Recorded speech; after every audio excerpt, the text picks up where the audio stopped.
Hey, yo, welcome back to the late night place to be at the most must-see show on Twitch TV and YouTube TV. We are the Archiverse TV. Welcome to episode number 259.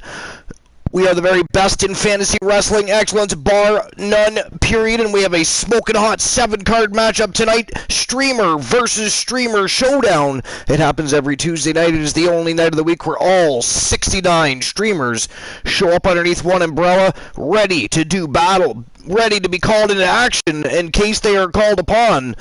Tonight we have 6 champions that are being sent in onto the battlefield to go to war, and it's going to be a smoking hot night of non-stop elite level professional wrestling action.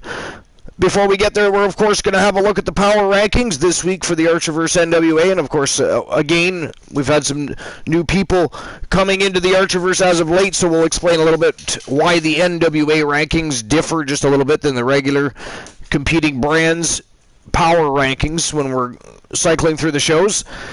But welcome to episode number 259. It is going to be a smoking hot show. It is, of course, again, our streamer versus streamer showdown. Is basically our version of just chatting. We take it to a whole new level.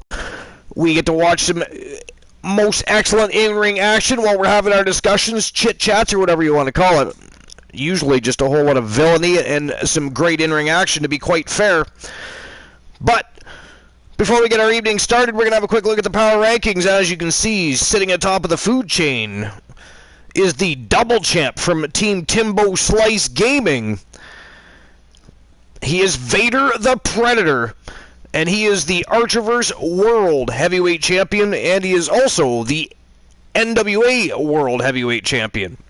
He is on an absolute tear, tearing through both rosters in the Archiverse NWA and over on Warzone and Wrestle Wars. Absolutely ridiculous. He's laying waste to the entire roster. And as you can see, the brand new Archiverse World Heavyweight Championship belt just over his left shoulder there on your right hand side. Sitting in the number 2 spot, it is the undisputed queen of the Archiverse from Team Distinct Cone. She is the Viking Rose Brewer, and she is also, of course, the NWA Women's World Champion. Sitting in the number 3 spot is one half of Too Cool from our new Mixed Match Challenge Championship Tag Team Division. And she's also the WCW Women's World Champion.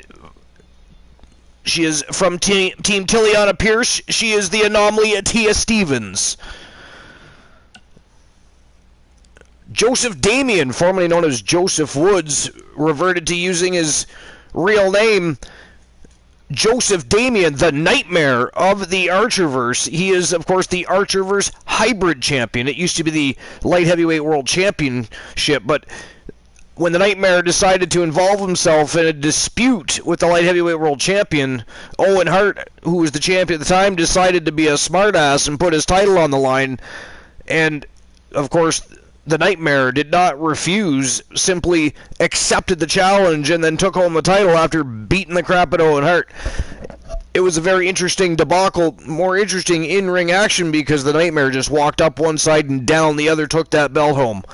So he is now the Archiverse Hybrid World Champion, which is an open weight class championship. Sitting in the number 5 spot, it is the Giant Enforcer Jack Stone from Team Soul Embers. He is the WCW World Heavyweight Champion and undisputed at that. He took the title from Alan Severn. The Wolfman challenged him last night and attempted to get that championship back, but Jack Stone stood tall and went home with the gold. So he is still the undisputed, reigning, defending WCW World Heavyweight Champion. Number 6, from Team Woozy the Villain 1993, one half of the Nation of Domination and one half of the WCW World Tag Team Champions and one half of the NWA World Tag Team Champions. He is Thomas the Beast Grimm. Jake the Snake Orton, one half of the Nasty Boys. He is from Team Zeggy Flex, his partner in crime from Team Pictulator, the Beastmaster Rex Byron, and they are, of course, the Archiverse World Heavyweight Tag Team Wrestling Champions. Thomas Grimm's partner in crime, the other half of the WCW World Tag Team Champions and NWA World Tag Team Champions. He is Big Razor, baby. Yo, Boss Apollo, welcome to episode number 259, baby. It is going to be a night that is so fine. We're going to need some cheese and grapes and wine. We got 6 championship matches on the docket tonight. It's going to be a great night of in-ring action. Streamer versus streamer showdown is always exciting. As you can see, Big Razor occupying that number 8 spot. Look at the power rankings. Everybody has climbed up the ladder. That is good to see. It's nice to see superstars cycling through. We don't have the same old superstars stagnant on the roster, beating everybody up all the time. It's good stuff. All right, sitting in the number 9 spot is one of the 3 from The Place to Be, Trigger Talk TV. From Team I'm Just Key, he is the villain of the Archerverse. He is Kareem Key Woods, and he is the reigning defending NWA X Division champion. And topping off the top 10 spot, he is from the Big Body Meta Universe. He came over to invade with Robert Santana, and they're doing a fine job. Robert Santana is undefeated, and King Kylos just about won the Men's Royal Rumble. Turn around and accepted a challenge from the man that beat him in that Royal Rumble matchup. It came down to the 2, and Marshall Omega, stunning Marshall Omega, was able to defeat King Kylos and throw him over the top rope. But the very next night, Omega challenged him to a one-on-one matchup, and King Kylos accepted and defeated Marshall Omega. King Kylos then, of course, that was in the tournament. It wasn't a regular one-on-one matchup. It was a tournament, 8-man championship Gold Rush National Heavyweight Championship tournament, and King Kylos ran through the tournament like a hot knife through butter. Ended up facing the man that beat him in the Rumble and beat him and went home with the gold. He is the new reigning defending NWA National Heavyweight Champion. And that is the top 10 for the Archerverse NWA this week. And again, because we have new people cycling in and out of the Archerverse as of late, just to explain the NWA power rankings and how they differ just a little bit from the regular power rankings, from the regular competing brands power rankings.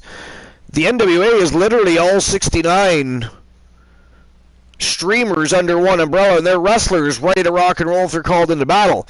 It is the only show where that happens. It is the only show where you have the opportunity to see certain stars battle one another, so it makes it a little exciting just in that alone. But because everybody is under one roster and they come from different shows like WCW Thursday Night Thunder, the Archerverse Wrestle Wars, the Archerverse Warzone, it is literally a culmination, a top 10 of the best of who's of who from all 3 shows from the course of the week.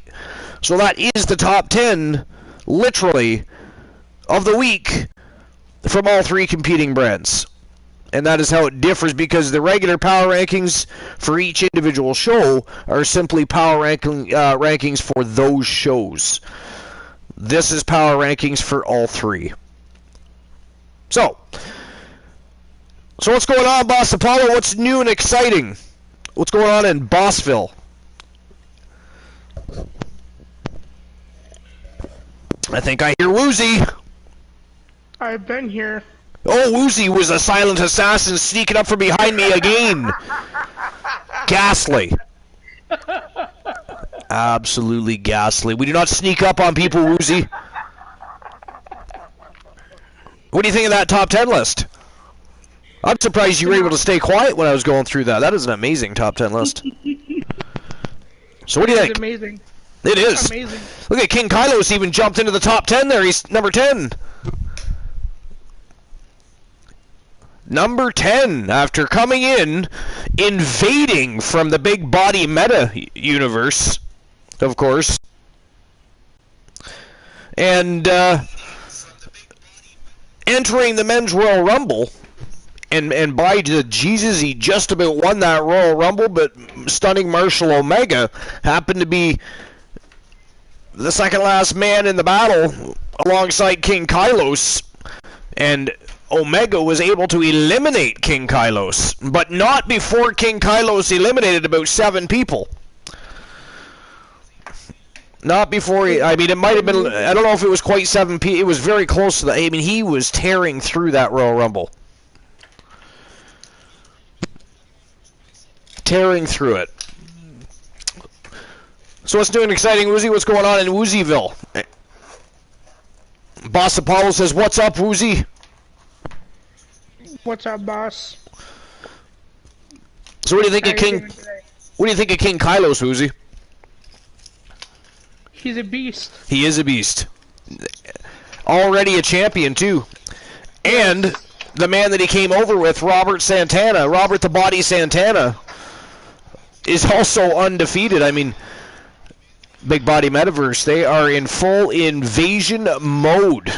Crazy, isn't it? Yo, what do you think of the new Archerverse World Heavyweight Championship? That's awesome. Yeah. Amazing. So we're going the route of similar to what the UFC did, where a lot of our championships are going to be similar but slightly different. And, I was tired of having different championships for, all of them.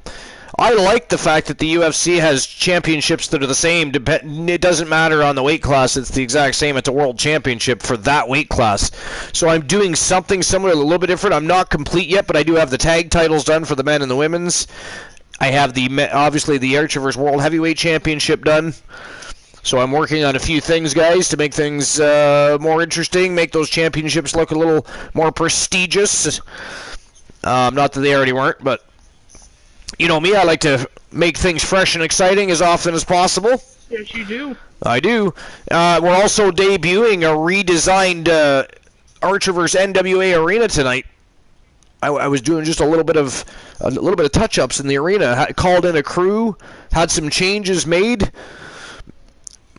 I, of course, used Christian Cool's credit card. We don't need to tell him that, though. We do not need to tell him that. He's the one that left it behind. It is not my fault. I accidentally used the wrong card, if you will. That's the card I'm playing. But it looks fantastic. It's going to be an exciting evening. Again, we have 7 matches on the docket as per usual. 6 of them are championship matches. We have 6 champions being thrown into battle tonight, and challengers that are ready and set to try and dethrone them. It is going to be a smoking hot night of action. Streamer versus streamer showdown. Now, what do you think of Vader these days, Woozy? Double champion, the Archerverse World Heavyweight Champion and the NWA World Heavyweight Champion. He's defended the NWA title just last night. Or wait, it was last night or the night before? But yeah, it was the night before. Yeah, it was. Yeah. I went for it and lost. Yep, that's right. That is correct, Woozy. You lost to Vader, the Predator. But, I mean, it was a good battle, though. Thomas Grimm did well. So we have to remember, sometimes when certain superstars are winning some and losing some, we got to remember how new they are, how green they still are. They're still learning. They're still learning the ropes. They're still gaining momentum. I mean, Thomas Grimm may have lost to Vader, but he's already a double champion in the tag team division. I mean, so he can't be too disappointed with his career thus far. That is for certain. Oh, he's not. Big Razor needs to start stepping up to the plate more often. I mean, Team Woozy steps up for Thomas Grimm. Thomas Grimm's had opportunities. Big Razor apparently just content being a tag team division champion, which is fine. That is a great accomplishment. Don't get me wrong, but if Big Razor just wants to sit back and watch Thomas the Beast Grimm do all the work, paying his dues, knocking on opportunity's door is Thomas the Beast Grimm. You want who in a match? He wants Vader. Vader? You want Vader in a match? Well, we could do that for a dark match. After the main card, we have 2 other. So we have a new debuting superstar tonight too, and a new team. So last night we had Burnt Crispy WWE 2.0 and Cheyenne Cage debuting. We had Isaac Frost, and we had Queen of the Ring Cheyenne Cage. It was a fantastic evening. Both those guys did absolutely sensational. Isaac Frost will be in battle tonight, as will Cheyenne Cage. in a dark match with Molly Holly. And then we have the debut of a new team in Superstar. Yes, we do. Whoops.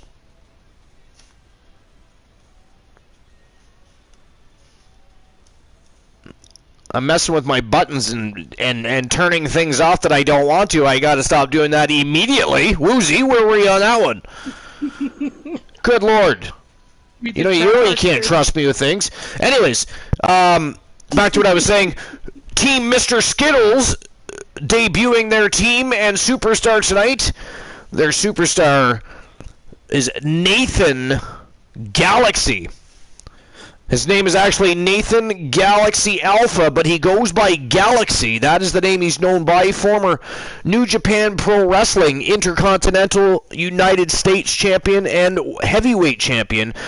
Spent his whole career in New Japan because he, at a very early age, ended up finding himself in Tokyo, Japan, with his parents, who ended up relocating due to work relocation, and grew up in Tokyo from about the age of 9. Ended up getting into the wrestling business because we all know that professional wrestling is revered in Japan. They are gods over there, as they should be. They are gigantic, larger-than-life athletes, some of the best athletes on the planet, and they do a lot of good for their communities. A lot of people don't realize that. They're not just in a wrestling ring. They're also out doing community service. They're going and helping out charities, and you name it, they do it all. You know, not all the time. They can't obviously have all of them doing it all the time, but they do it. That is the point. Aside from that, they're putting their bodies on the line each and every night, just like the Superstars of the Archiverse and Vinny K's universe, just to entertain the fans.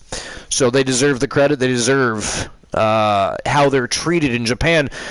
They are starting to get a little bit more revered in North America, which is nice. It is starting to become a little bit, because if you go to Japan, I'm telling you, wrestlers are like they're bigger than hockey players are in North America, type of thing. Yeah, they are. They are. It's crazy. You still have an introduction to do still. I have an introduction to do. Already. I do not. I see Boss Apollo. I see Finer Than Frogs here. Golanola is here. Is he on the broadcast? He's not on the broadcast. Yes, he is. Oh, he's on the broadcast. How did I miss that? Why is it not showing up on my screen? Woozy didn't show up. Golanola didn't show up. I was here on the broadcast. It always notifies me.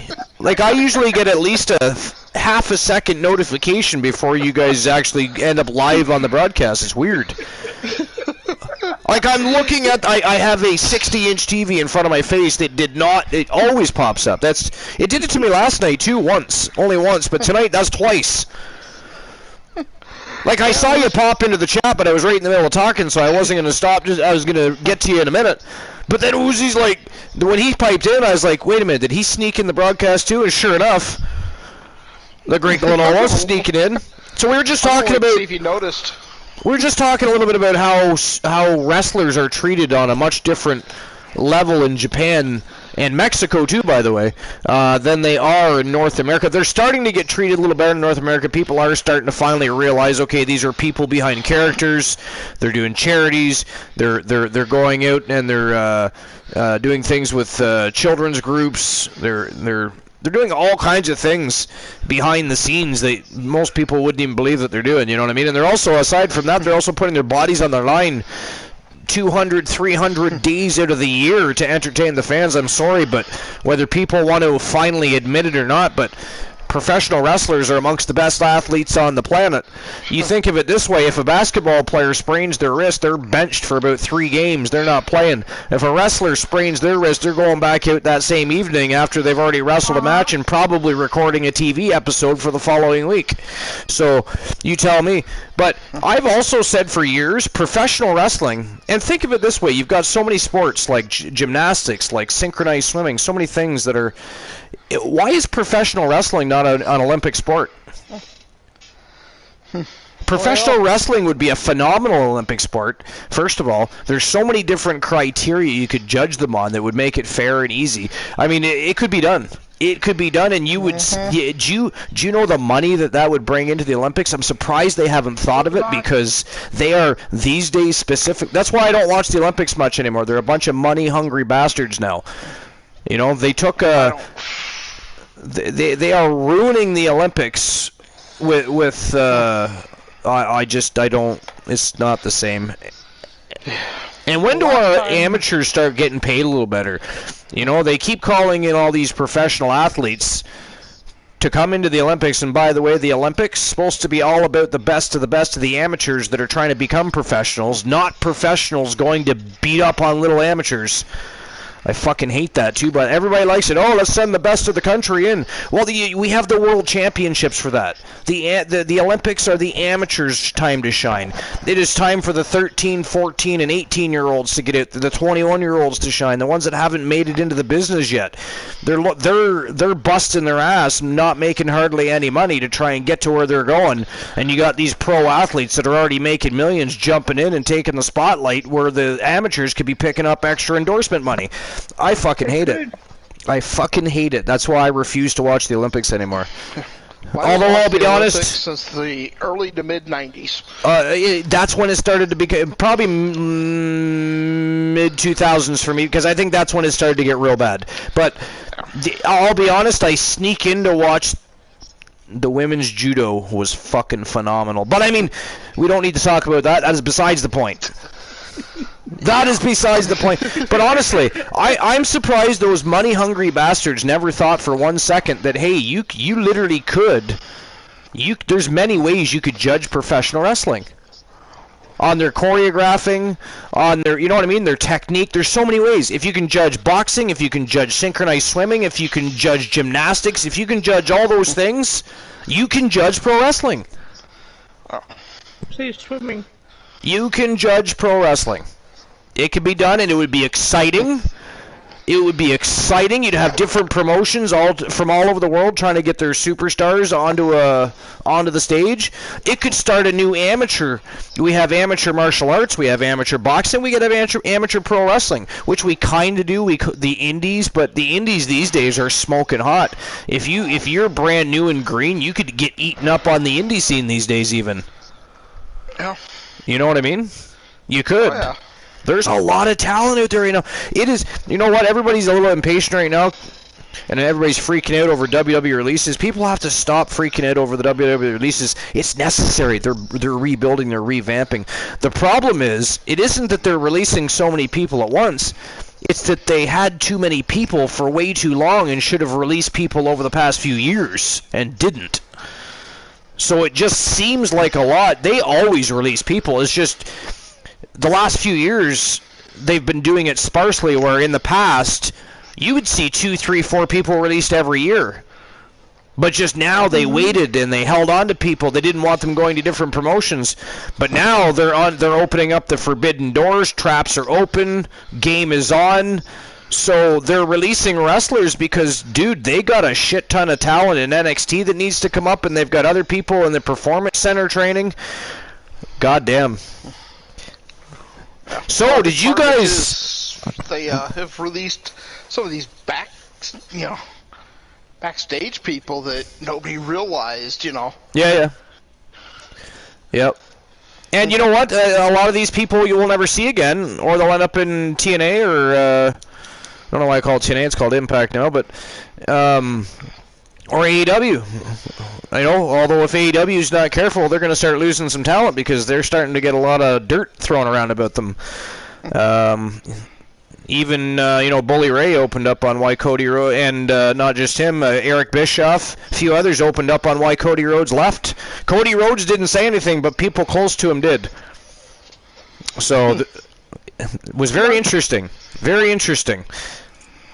So, and you know what? It goes right along with what Cool and I have been saying. Because when AEW first started, they were looking like an alternative. They were pushing new talent that people weren't used to seeing or weren't very familiar with. They were having exciting matches, build up for pay-per-views. They were making us invest in the characters they had, like Darby Allin, Orange Cassidy, and all those guys. Then all of a sudden, they start becoming WCW 3.0, and there's so many people always on the screen on any given AEW Dynamite show. You just don't know who to invest in.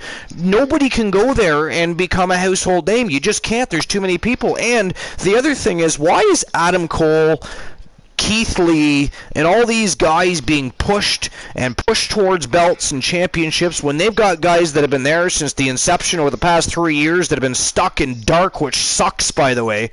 I don't give a crap who likes AEW dark. It sucks. I'd rather watch Impact Wrestling. It is terrible. And then they've got guys from the main roster coming over just to add to their win-loss records and beating up on talent, which is kind of fun, actually, I'll be honest. But the problem is it's not that good of a show. But there's my point is there's all that talent that should be being pushed, and instead they're pushing WWE guys. Now, where have we seen this all before, again and again and again? You know what I mean? Like, stop it. And basically, what people close to Cody Rhodes have been saying is, when Cody Rhodes first got into helping the business and bringing the business up, there was a different vision than there is now. And I agree with that. I don't like the vision, and I was very afraid this very thing would happen, because at the end of the day, Tony Khan doesn't know jack shit about the wrestling business. He doesn't know jack shit. You know, he's got a bunch of money that is from his family, and he's got a bunch of talent, and he's got a bunch of people in his ear, but it's going to become It's going to become just like WCW in the sense that you're going to have too many chefs in the kitchen. There's going to be problems, and water is going to start to boil over Glenala, if it already hasn't started. Oh, yeah. They got to... I don't know, you need somebody that can do something totally different. AEW. It's sad to say. You know what's funny is people have been shitting on Vince McMahon for years. Let me tell you something. Do I like every fucking decision Vince McMahon makes? No, I don't. Do I like all the gimmicks he comes up with? No, I don't. Guess what? He is a something like $4 or $5 billion ahead of our fucking know-how. Way ahead of our know-how. He revolutionized the business. He was making $1 billion during COVID, man. When other people were struggling and striving and barely able even to have a show or in some sports not running at all, he was making $1 billion. Okay, he's global. The WWE is a machine because of his genius, and whether we like it or not, he knows how to take the business to newer heights into other global markets and make money so that is possible. If he doesn't do all of those things, none of that's possible, and they're simply a North American company like everybody else. They are not. They are global. So they have to do a lot of the things they're doing. And we also have to remember, now that they're global, it isn't just us as North American fans that they have to impress. We keep bitching that they're pandering to Saudi Arabia and pandering to here and pandering to there. Guess what? That's because they're going into their market where they already have lots of combat sports, professional wrestling organizations, and everything else that tour Asia, Japan, everywhere, that can go over to Saudi Arabia, no problem at all. WWE wants to be there. They want to be that person.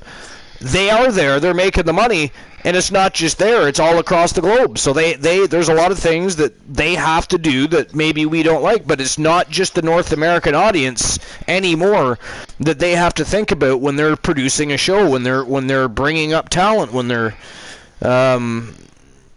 making pay-per-views, etc. There's the audience all across the globe now.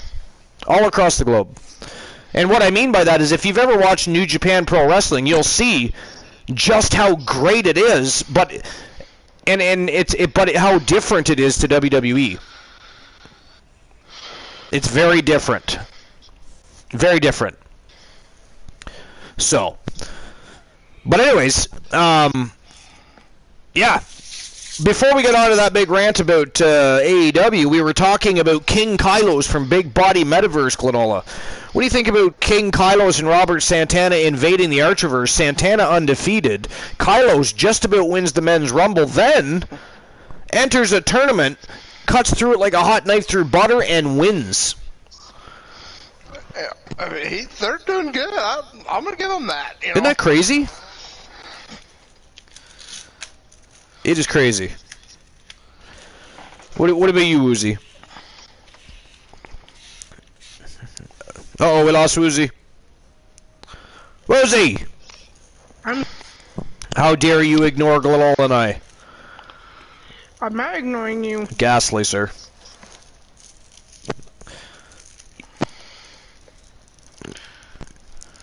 Can you hear me now? I hear you right now. We're just waiting for you to answer the question. The question. What do you think about the invasion of Robert Santana and King Kylos from the Big Body Metaverse? I like the invasion strategies. I mean, Santana undefeated and Kylos tearing up the scene so far. I mean, like I said, if it wasn't for Marshall Omega, or if King Kylos had to come in just a little bit later, he might have won that Royal Rumble. Not that it mattered. Yeah, exactly. Not that it mattered. He won the tournament anyways. He is now the new NWA National Heavyweight Champion. He's, of course, one of the champions being called into action tonight, actually. But lots going on. We've got the debut of Mr. Skittles tonight, and, of course, his superstar, Nathan Galaxy Alpha, known to the rest of the world as Galaxy. And again, he grew up in Tokyo, Japan. His parents relocated for work purposes. So he began his wrestling career over in Japan, was the New Japan Pro Wrestling IC United States Champion and Heavyweight Champion during his tenure. Decided to come over to North America and check out the scene here. And luckily, Archiver's management team happened to come across Mr. Nathan Galaxy and swallowed him up before Vinny K. We finally scooped somebody up before Vinny K got to him, Glanola. We got him. How does that feel? It feels great because we lost the last few superstars to Vinny K. He's a swine. He is an absolute swine. Yeah, don't worry about it. Archer didn't acknowledge me either for a while. Woozy had to tell him. There's no acknowledgement tonight. No, there is not. None.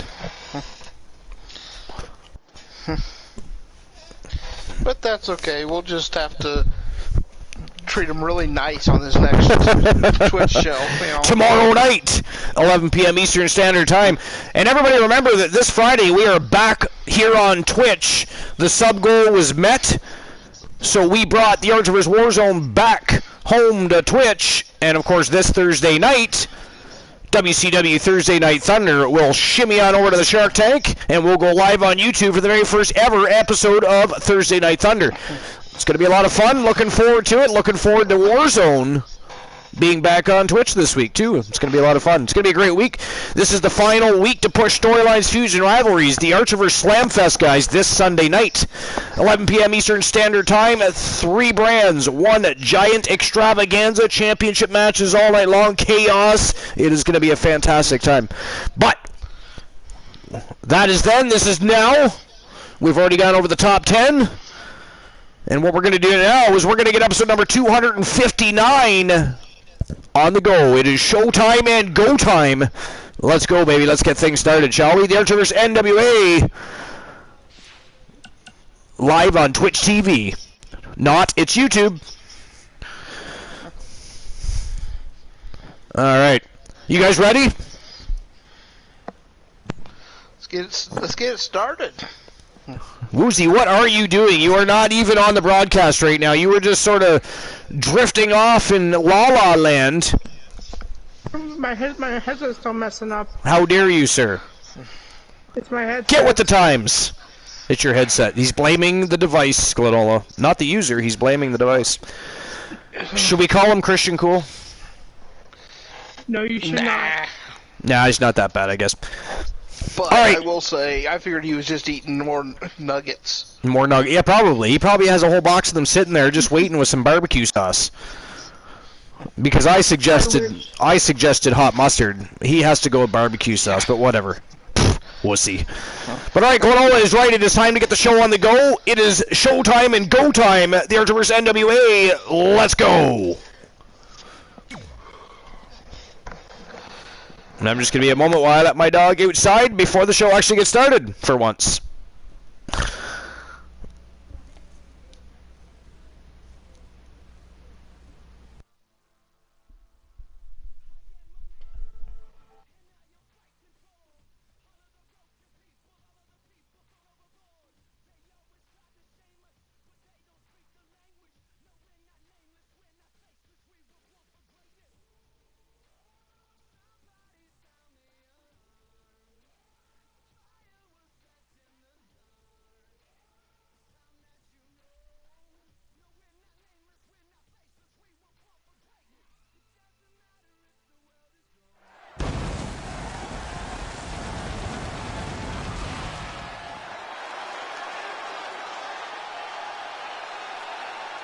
I don't know about you guys, but I have chills No, so tonight. I've been waiting that. for this moment for a long, long time, as has the WWE Universe. Finally, things are going to get settled. How you doing? Scores will be settled, bodies will be broken, and dominance will be established. And it all starts if you're right to now. jump on, catch a match or two, and So we can't call it villainy on YouTube just yet. I know. Well, I did cause a little bit of Well, you caused a little bit of villainy. Didn't you see the chat? I did. I snuck in and did a low blow.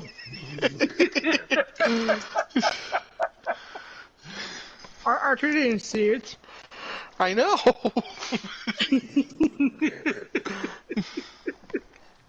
That makes you wonder. It does. He's seen you in the chat, but didn't read your message. Mm-hmm.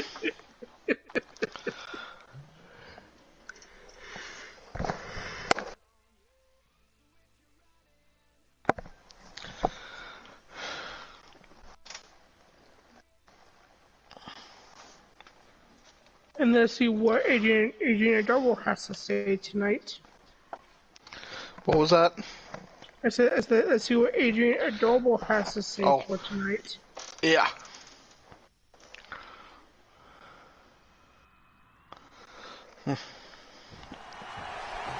Oh, what now? Well, things are about to get interesting. Let's listen and see.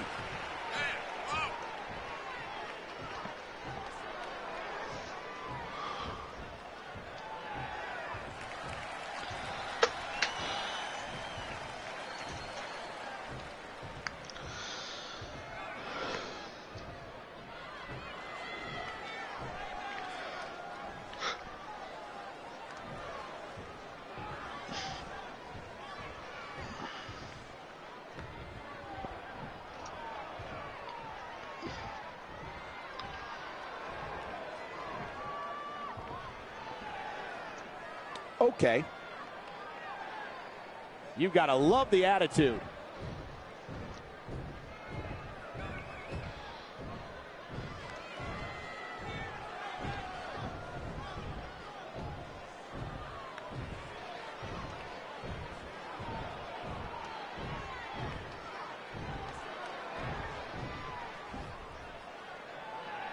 The fans are eating it up.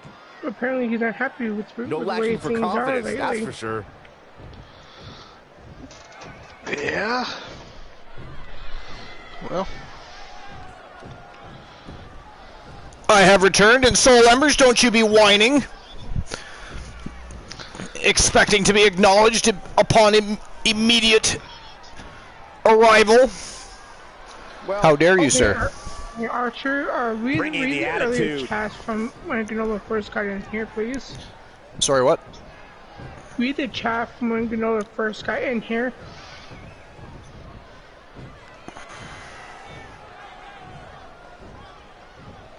Oh, Jesus.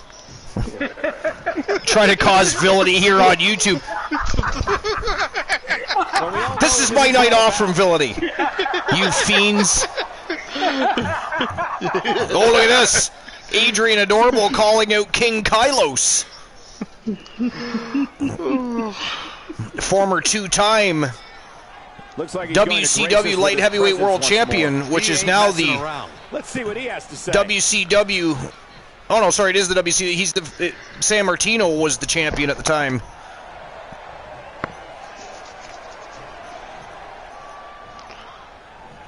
It's the Archerverse that no longer has a light heavyweight world championship. It is now the World Hybrid Championship. It's an open weight class championship.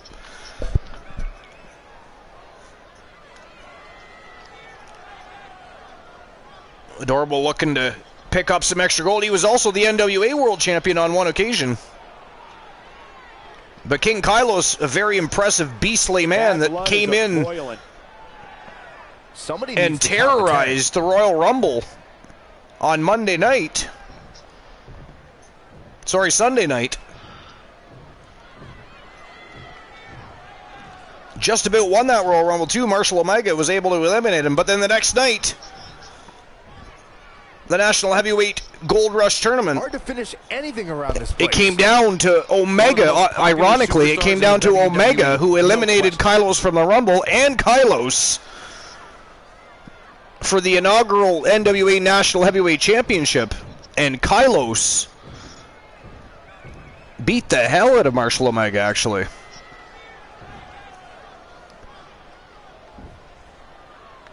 Well, looks like Adrian Adorable wants a piece of the action, guys. Getting aggressive. Well, okay. He does. So are they going to keep talking, or are they going to go lows? Sorry, say that again. Are they going to keep talking, or are they finally going to fight? Yeah, I don't know. You never know. I mean, Adrian Adorable loves to get inside his opponent's head, so he likes to talk a good talk. He can also walk the walk, too, though, so, I mean, who knows? They could throw down, or he could just simply annoy the piss out of King Kylos to the point where he just walks off not knowing exactly what the hell's going on, because let's face it, Adrian Adorable talks circles. You never really know what Adrian Adorable is talking about. The Mouth of the South isn't called the Mouth of the South because you always know exactly what he means. You mad, bro? I guess so. That's the kind of stuff that will drive a superstar a little crazy. Yes! Raise your hands if you want us to stop talking and start fighting. My hand is up. Woozy, put your hand up. My hand's up. Well, you know what my thoughts on it are. But very well put. It's not exactly unexpected, like I said, though. Yeah. Team Kurt 80 like their chit-chat sessions. But Soul Embers, I agree with you. I'm glad you could be here at the beginning of the show. And also, giving Archie so much crap is so much fun. But he puts on an awesome show. This superstar loves getting aggressive. Deserves all the credit he can get for it. Well, we're always glad to have you here. So, Kylos attacking Adorable. That I kind of saw that coming. I mean, Adorable just kept going and going. It's always fun to watch the mental warfare games of Adrian Adorable, but they don't, as you can see, always go their way. He planned for this. It could still round. Soul Embers, we're always glad you're here to have a good time with us and follow the superstars on their journeys through their careers. Oh, come on. That's garbage. Awesome shows, stream previews, great conversations. We always have a good time, and we're glad you're here to be a part of it. So that's interesting. Adrian Adorable walks right out to the stage and calls out King Kylos, the new and inaugural NWA National Heavyweight Champion. Very interesting. What do you think about that?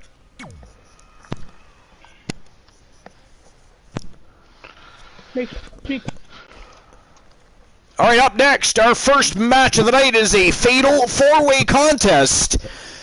And look at this star-studded matchup. We've got from Team King of Pro 259, the Savior, Kevin Sammartino. From Team Quasar, we have Showtime, Bradford Bravo.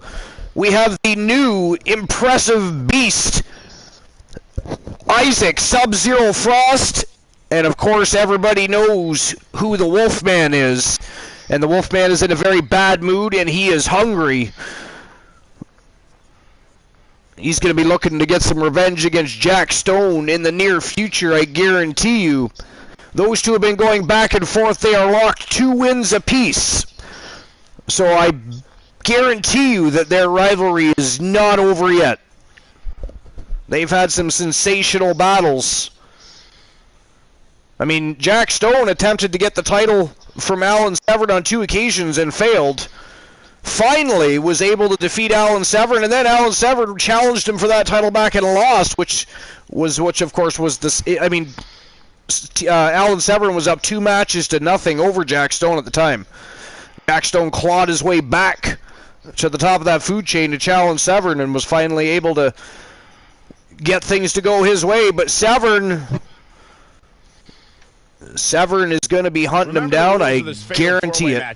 first superstar to gain a pinfall or submission will pick Team up the Glenola, you must have some insight on that. I mean, we know Alan Severn is fuming. No, it's not. For every superstar that enters the ring, the possibilities and challenges multiply exponentially.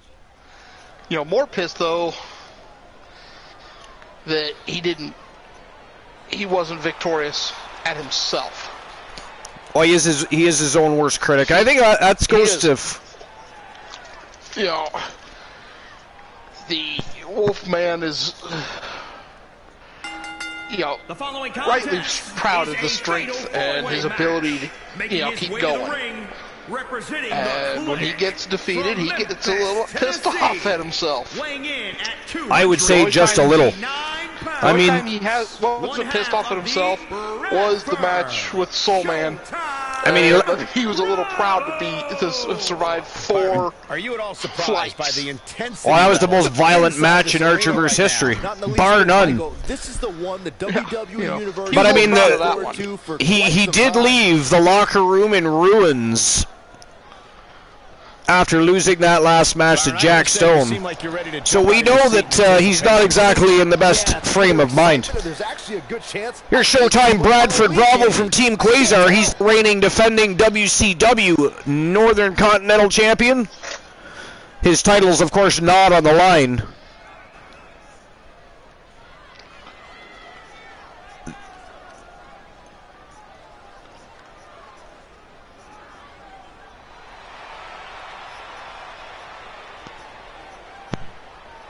What better way to lay a legend to rest than to win the title?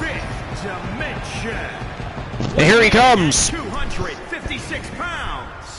From Team Burnt, Crispy WWE 2.0. A lot on the line here tonight in this fatal 4-way match, guys. You can say that again, Michael. He is Isaac Sub-Zero Frost. For one of these superstars. And he is literally from a different realm. Nobody knows too much about this Isaac Frost. And of course, quick thank you to but he's definitely impressive in the ring, and he is a powerhouse. And I can see that Saxton got dressed up for the occasion. I didn't realize they made nerd costumes. Powerhouse. He absolutely destroyed his opponent last night in the dark match. The match lasted maybe 60 seconds. I believe it was the 4th fastest match in Archerverse history. I mean, if you're going to start a career in the Archerverse, bad boy, that is the way to do her. New York, weighing in at 250 pounds. And now the WCW Light Heavyweight World Champion from Team King of Pro 259. Not disappoint. One of the fastest rising superstars in Archerverse history. You're absolutely right, Michael. This match will be one we'll be talking about for a long time to come. Always looking for a fight, and that is why we love Kevin Sammartino. Very quickly became a fan favorite. People stopped betting against him. That is for certain. A lot of people lost their lunch over Kevin Sammartino matches. That we did. Soul Ember says all that gold, and the Wolfman is laser focused. The Wolfman is always laser focused. I'm interested to see the temperament he comes into the squared circle with tonight. Fabulous Freebirds, or dare I say, the Wyatt family. I will never dress up with you. And we also have the debut of a new team tonight. Team Mr. Skittle and their superstar, Nathan Galaxy Alpha, known to the world as Galaxy. Again, he spent his life from age of 9 over in Tokyo, Japan. His parents relocated to Tokyo in a work relocation effort. And of course, we all know how big professional wrestling is over there. He ended up starting his professional wrestling career in Japan, where he was able to become the IWGP Intercontinental United States and Heavyweight Champion. He decided he wanted to test the grounds in North America. Wanted to be able to dance on the biggest stage of them all. The big granddaddy. Byron, what's the thought process for these superstars heading into this fatal? And luckily, the Archivist management team actually able to get to Mr. Galaxy before Vinny K. Score one for the Archivist management team. The swine that is Vinny K got the last couple. That he did. He got me especially. He's a fiend.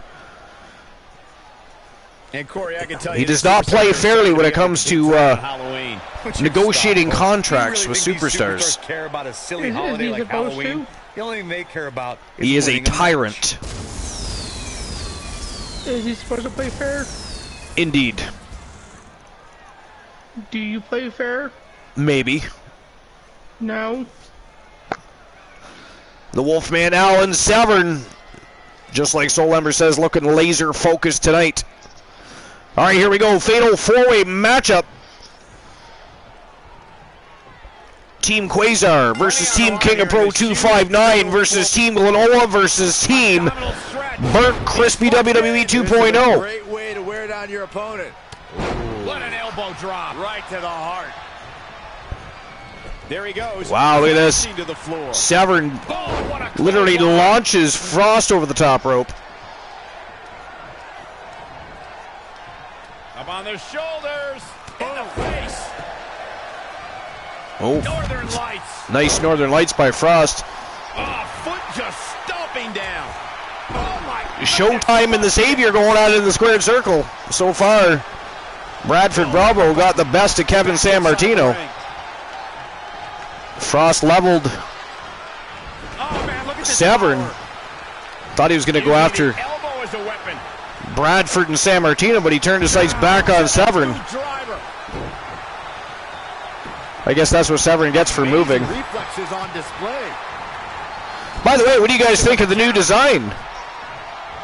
I like it. He's looking a little dazed, guys, and he's got nowhere to go in that corner.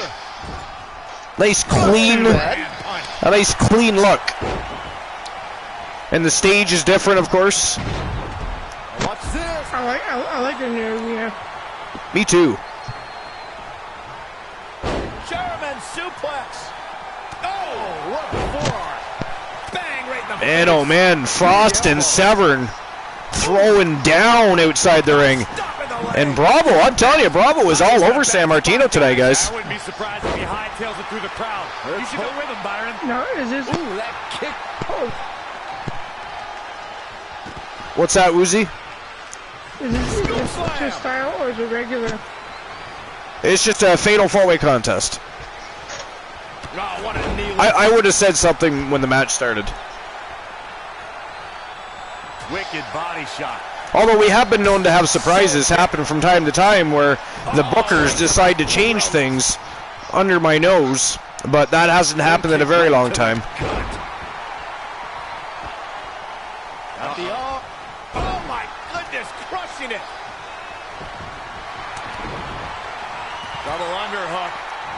Yo, Punishment Gaming, what's going on, my friend? Welcome to episode number 259. We're live on YouTube tonight, as you can see. Streamer versus streamer showdown. Wait, I was going to say, who has who pinned first? Did you guys see that? They both had a pin at the exact same time. Like, who would have got the match up there?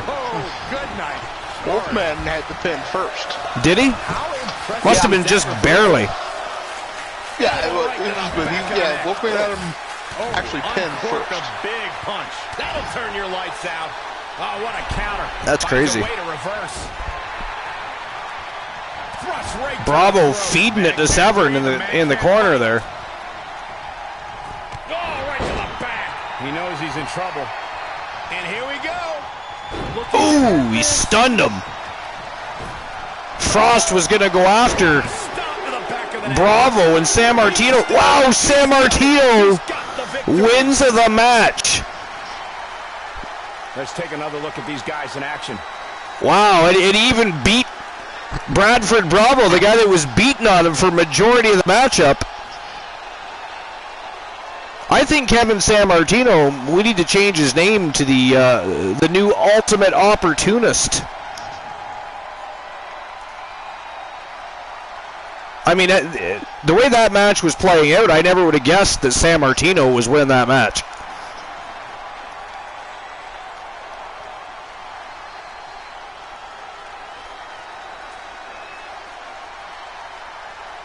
And we may have a new rivalry. I don't know. It looked like Isaac Frost enjoyed going to battle with the Wolfman Alan Severn. Those guys were having way too much fun. Way too much. Leave it to Alan Severn. Wow, now that match was a treat. To be more worried about the fight than the matchup itself. I mean, they were going to battle outside that ring all night long. While Bradford Bravo and San Martino were basically in the squared circle the entire time. Crazy. I've said it before, I'll say it again. The biggest part of the Wolfman is the fight. Well, you know he's got Jack Stone on his mind anyways, but he may end up having to have Isaac Frost on his mind because Frost seemed to like the game. I don't know. He might have a problem on his hands, the Wolfman. I think maybe Isaac Frost might like to play with the dog a little bit. He seemed to be enjoying himself. What do you think? I don't know. Yeah, we'll see what happens. All right, so that's a great way to open the show. Great way to set the tone for the evening. And Kevin San Martino, that was a surprise for me personally. Like I said, Bradford Bravo was whooping his ass for a majority of that matchup. San Martino just struck at the right moment and never looked back. But, I mean, that was crazy. That was resiliency if I've seen it. But, I mean, it certainly helped that Frost and Severn were, well, you know, non-existent in that match. They were too busy beating the hell out of each other outside the ring, and they were going back and forth. I mean, they were just wailing on each other. It was crazy. Wow. Wolfman is definitely fired up. I would not want to be Jack Stone right now, you know, because he's got a big red X painted on Stone's back. All right, next match of the night. Here we go. It's the first championship match of the night.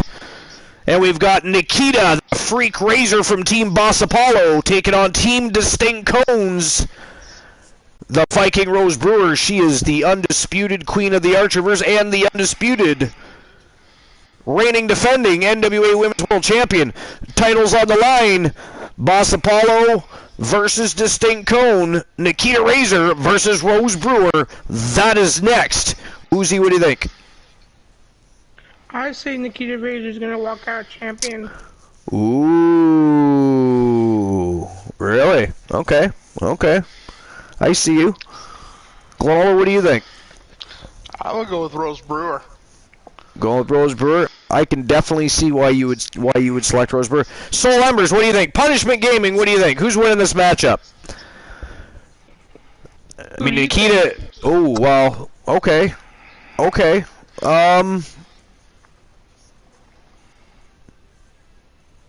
Nikita Razor's been very impressive. She's undefeated in singles competition and in tag team competition. She's won half of the WCW Women's World Tag Team Champions. But Rose Brewer, the Viking, the undisputed Queen of the Archivers. I mean, did you see her last few matches? She is dominant. Anything is possible. Every dog has their day, but I'm with Glenola on this one. I'm going with Rose Brewer. But good luck to Team Boss Apollo. I mean, even if Boss Apollo's team loses to Team Distinct Cone, does that really affect the career at all? No, it doesn't. It does not, absolutely. Absolutely not. Rose Brewer's an absolute fucking legend. All right, it is showtime and go time. Let's go. Second match of the night. NWA Women's World Championship on the line. Let's go.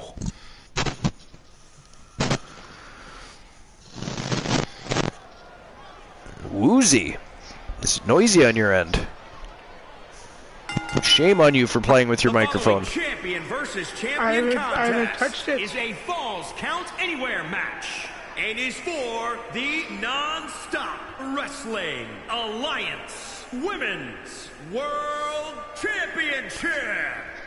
Jenny Black wants to rip Rose Brewer apart. I'm not surprised by that.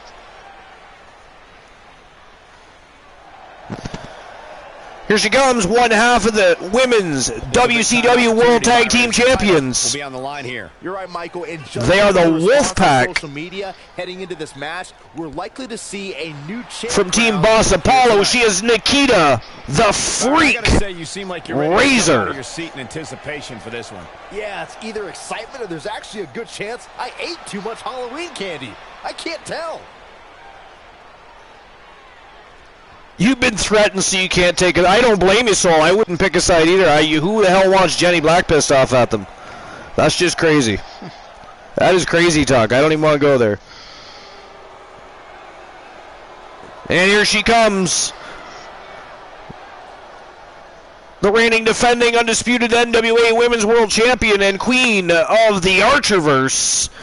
From Team Distinct Cone, she is the Viking Rose Brewer. Of course, the title is on the line in this one, guys. And don't be surprised if history is made here tonight. Wow, Michael Cole and Byron Saxton, thanks for being on the ball with that one. Just as good, if not better. You see why they're the B team, folks?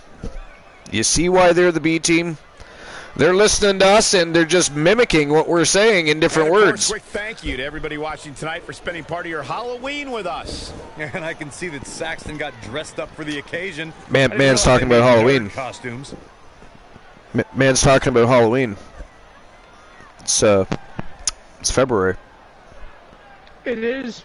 All right, then. As long as you heard that same thing, we're all good. I don't think he's very good. He might need a little bit of, I mean, he needs to go get that checked out. He needs to get that checked out. He thinks it's October. Halloween time, he thinks.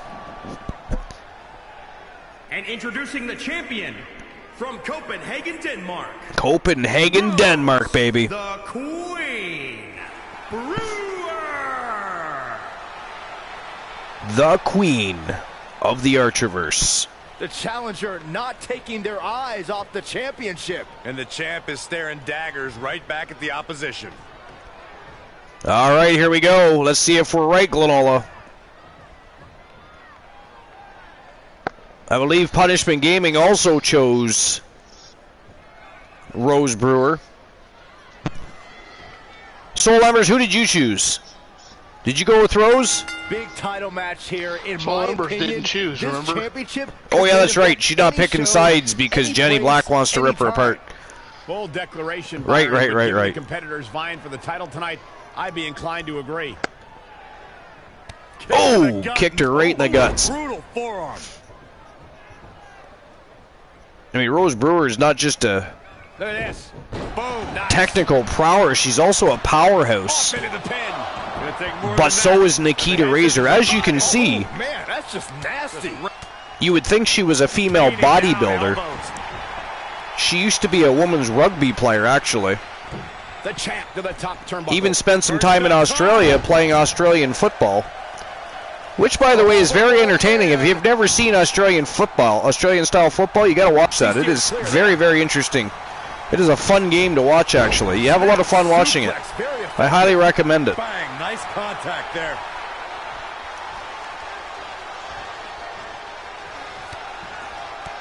Wow, look at this. Over and over. Oh, knee right to the face. Good God. Right in the face.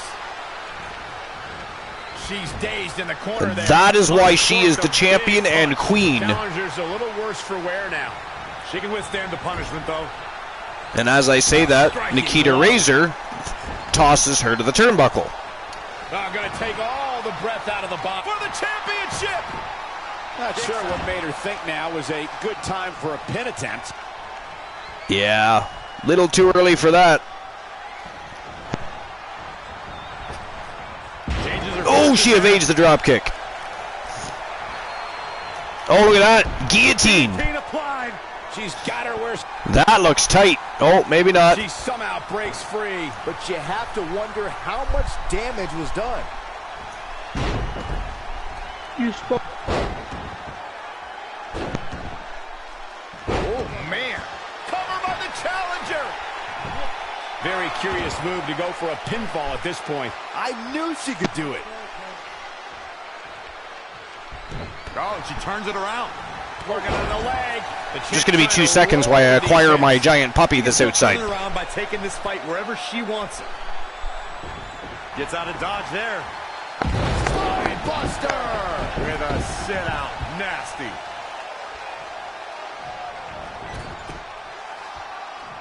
Cover for the championship. And only a 1 count. Yeah, seemed to be just testing the waters a bit there.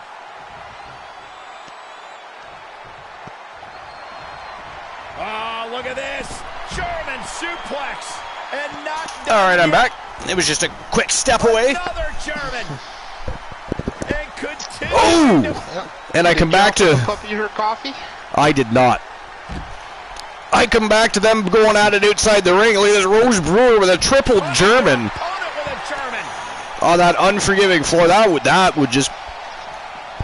be hellacious. Can you imagine how your spine and neck would feel after that? Oh, and another strong kick. I mean, Razor no selling it, but we know she is in pain. She is in agony after that. Wow. That was a huge belly to belly. And the shoulders up. And we continue. This Nikita Razor really is very impressive. Very, very impressive. She's undefeated. Where she wants her. Already a tag team champion. I mean, it doesn't hurt that her partner is the Vixen villain Victoria Valiant, but... Incredible suplex. Cover for the championship.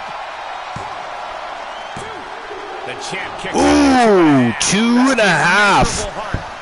Glenola and Nikita just about picked up a big dub there. Yeah. Wow. I'm still not counting out Rose Brewer, though. No, absolutely not. You can never count down or out Rose Brewer. Yeah, hey, Arthur, what's the prize for the lotto? You're able to choose any channel reward of your, like, anything you want, and it doesn't cost you anything. Kick right to the midsection. So ruthless. So technically, I could choose a channel award, but since it doesn't cost anything, I don't know how much more I could do it on a YouTube channel. Well, no, because redemptions don't work the same here. But if it's not going to cost anything, then you don't have to redeem it. You just... No, but it's still, it's... What's it going to Oh! keep her down? Wow. Brewer got her shoulder up again. You know, but there'd be no difference in the way banning a host works, now would it? YouTube nights are my night away from the villainy. It's bad enough the chat gets rowdy at times. And probably will later. Oh, Jesus. Sidestepped and just tossed her right through the ropes, face first onto the floor out there. That was crazy. To the outside. That was vicious. But, you know, or a swear jar would work the same way.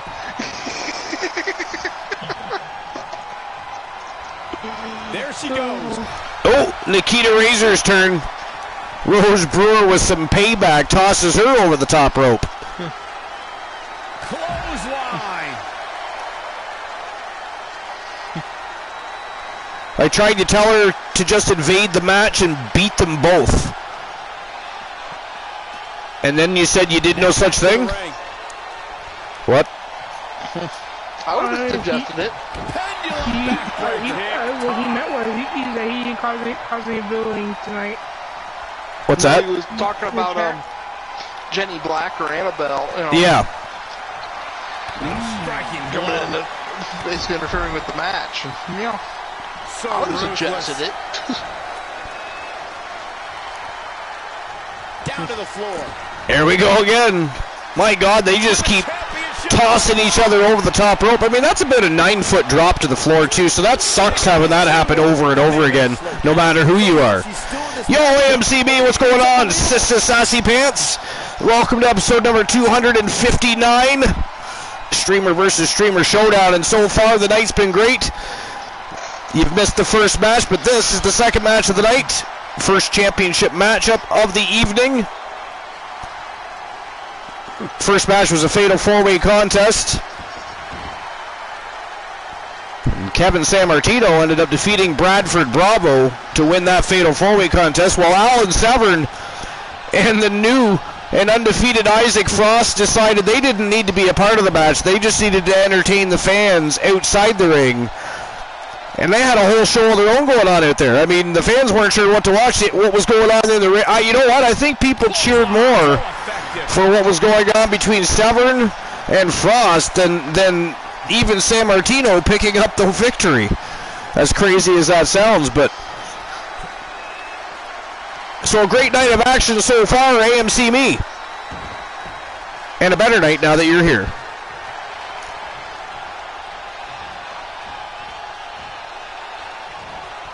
The Rose Brewer and Nikita. You know what? My hat goes off.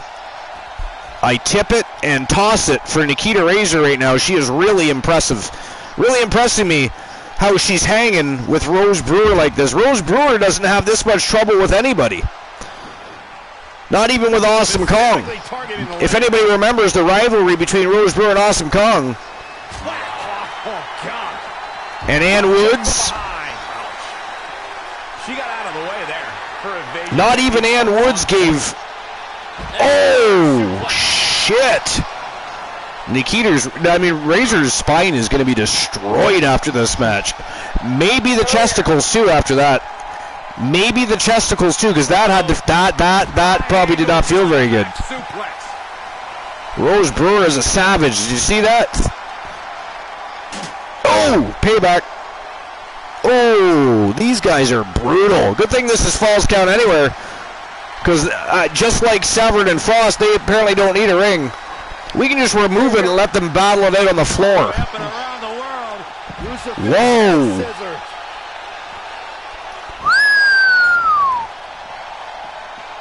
You believe this shit? These guys are crazy. No wonder the referee stands so far away. Who the hell wants to get between those two? And there we go again. Rose Brewer said, fuck that, back outside we go. Razor has tried on a couple of occasions to get the action back in the ring. Brewer, she is the one that keeps bringing it back outside the ring. And look at this. Deadlift, a gut-wrench suplex. And man, oh man, Nikita Razor is going to have one bruised up spine. Oh wow, Brewer wants to go back into the square circle. Look at this.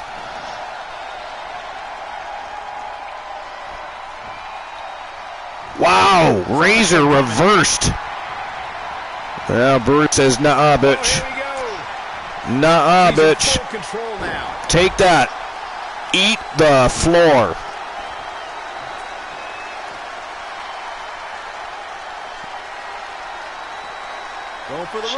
Wow. Threw her right into the ring. What a savage is Rose Brewer. Oh, what a right. Man, that's some attitude behind it. Oh! Oh, she ate the post. Nikita Razor's a beast herself.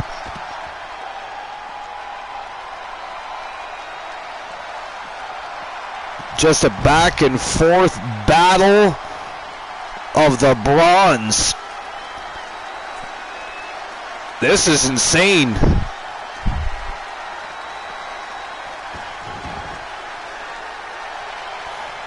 Nikita Razor looking a little fatigued here now, though. Rose Brewer not looking exactly fresh herself, but she does look like, she did look like the more rejuvenated of the two.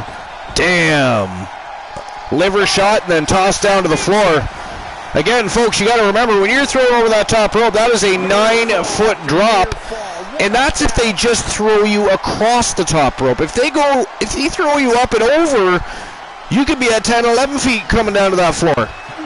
And these two crazy vixens have been doing it all night. I mean, if I were, you know what, if I'm one of the women in the locker room after this match is over, I challenge one of them immediately. You know what I'm saying?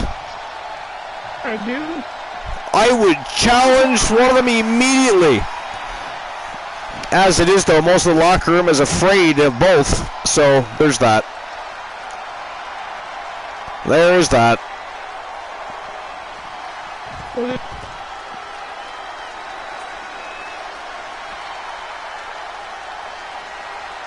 Oh, right in the kneecap. Vicious. Back into the steel steps. Those steel steps have seen some real love tonight. I mean, these two have utilized those steel steps more than anybody in the history, I think, of the Archerverse. In one match. How did she kick out? Wow, this thing still continues. These feisty foes are still going to go at it. Bringing it back into the ring.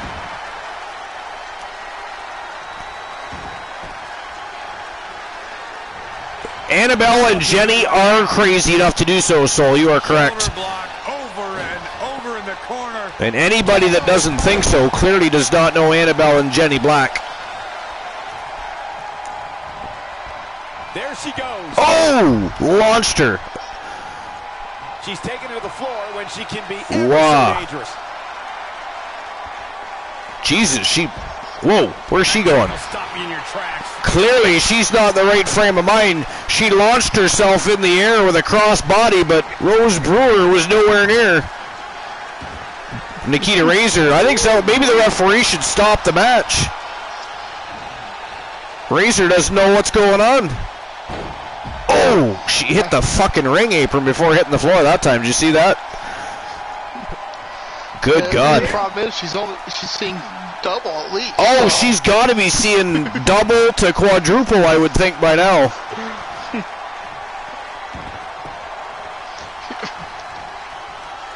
I'm going to say double at least. Yeah, well, definitely not triple, because triple you can just aim for the middle one. Fair point. Oh, who knows? Maybe that's what she is doing. Who knows? And now it is Brewer trying to keep the match in the ring. And Razor really wants the payback of being tossed down to the floor herself. Oh, nice evasion. Ducked under the big boot. Wow.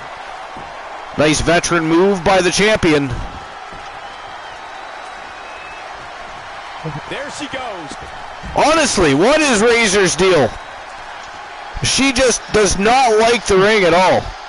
Dominating. Oh, fuck. Cross body sent Rose Brewer face first into the broadcast table.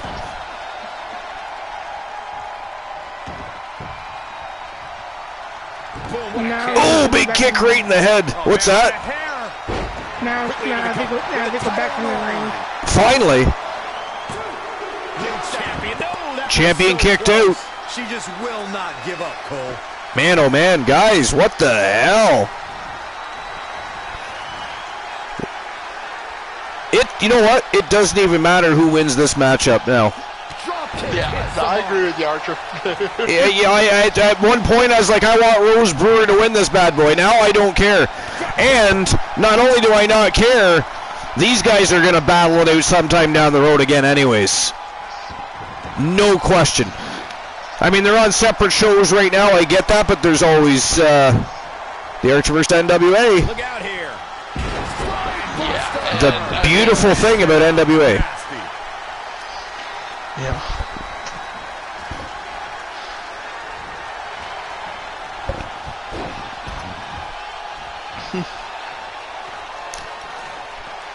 You wonder if either one of them are going to be fit for shows for the next week or two. Right? They might not be in action for a while. Although, come Sunday night, they're going to have no choice. Back in from the floor. The Archerverse Slam Fest this Sunday night, guys. Can you believe we're already at our next stream preview? It kind of feels like we just had Bound for Glory. It's crazy. Premium live events are happening frequently. How dare you? Bang right in the face. I am ignoring all villainy tonight. Except for Soul Ember's breaks. I'm going to take those. No, I'm just kidding. I'm not doing anything the same as we do on Twitch. Until we're able to do so properly. And I'm going to keep advertising, plugging away, and building the content library until we finally get to where we need to be here on YouTube. Nice amateur takedown. There is a way to start polls here in the chat. I just don't know if we're able to do that either. I don't know if I have to wait for that as well. Boom. Nice. I'm not sure. Let me try something.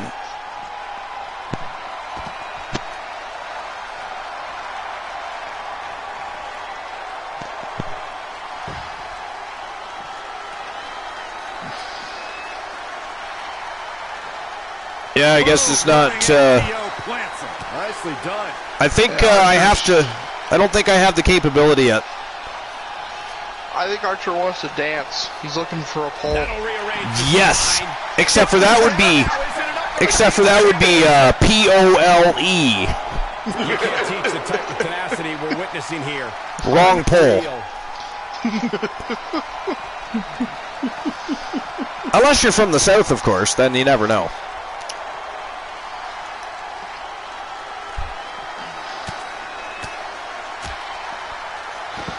Good God. These guys are literally savaging each other. Savaging and ravaging. And ravishing. In a manner of speaking.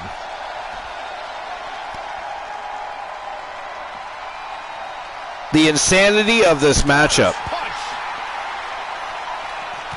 Oh, drop kicked her right into the commentator's booth. Great athleticism.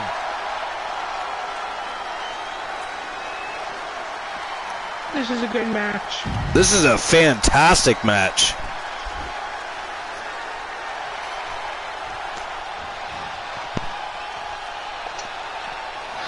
And again, big props to Nikita Razor here. Hats off to Team Boss Apollo.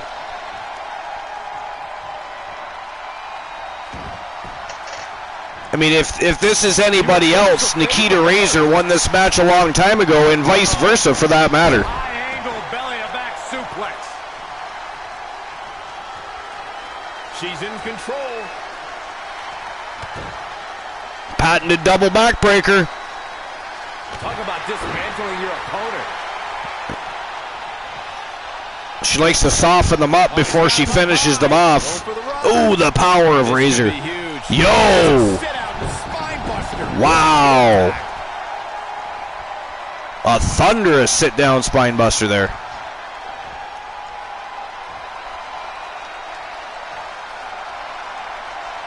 Straight punch. Decked her. To the outside.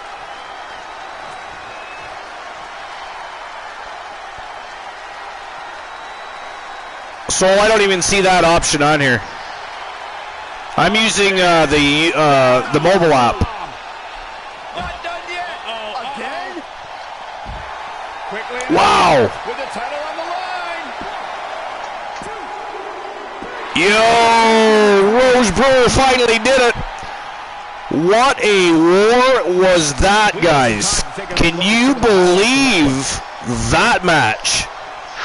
That was a good ass match. That was that ranks right up there, you know, in the Archerverse top matches. Oh, for sure. That was sensational. What a match.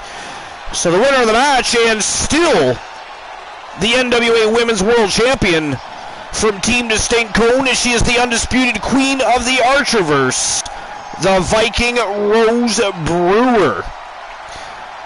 But that was, wow. I mean, good luck trying to top that match. Everybody else has some work to do. I mean, if I'm one of the other champions, I just come out here and try to end the match as quick as possible and take my title home, because I don't know if you're going to beat that one. They just raised the bar so high. Wow, now that match was a treat. Yep, easy way to walk in, walk right over to the ref, low blow. Low blow. What is wrong with you and Christian Cool always wanting to hit the no-no square? Woozy, does that make you uncomfortable? All their fondling of the no-no squares? Yo, Johnny Braddock is coming out to the squared circle? Johnny Braddock. Wow, that's a rarity. Usually it's Adam Colossus that likes to speak on the mic. Well, Archer, I'm going to have to jump off. So you guys have a great night. All right, Gloli, have a good night, buddy. Thanks for being here.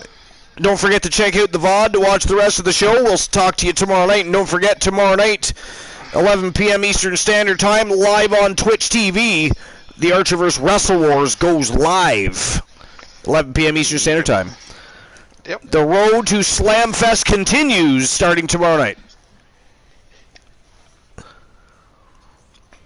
All right, Woozy, it's you and I, baby.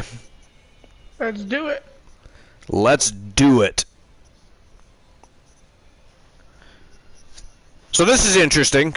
I mean, I'm going to have to assume this is about the NWA World Tag Team titles, especially now that the IWGP division has been disbanded, which means they are no longer tag team champions. So they most likely looking and deserving, by the way, of a championship title match against the champs, is what I'm thinking. Well, if they send them our way, we'll not come down. Well, we're going to find out. But, I mean, what else? I mean, then again, I mean, let's not forget that Colossus and Braddock also both run in the singles competition. So, I mean, and they've both won championships in singles competition. Adam Colossus only on one occasion, Johnny Braddock on 3 occasions. But primarily, they've been a monstrous tag team, laid waste to many tag team divisions. And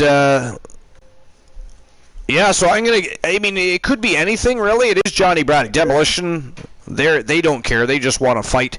But we know they just lost gold due to the disbanding of a division, so I'm going to assume that they would like to pick up some new championship gold, and if they want to do that, they're going to have to go through the Nation of Domination.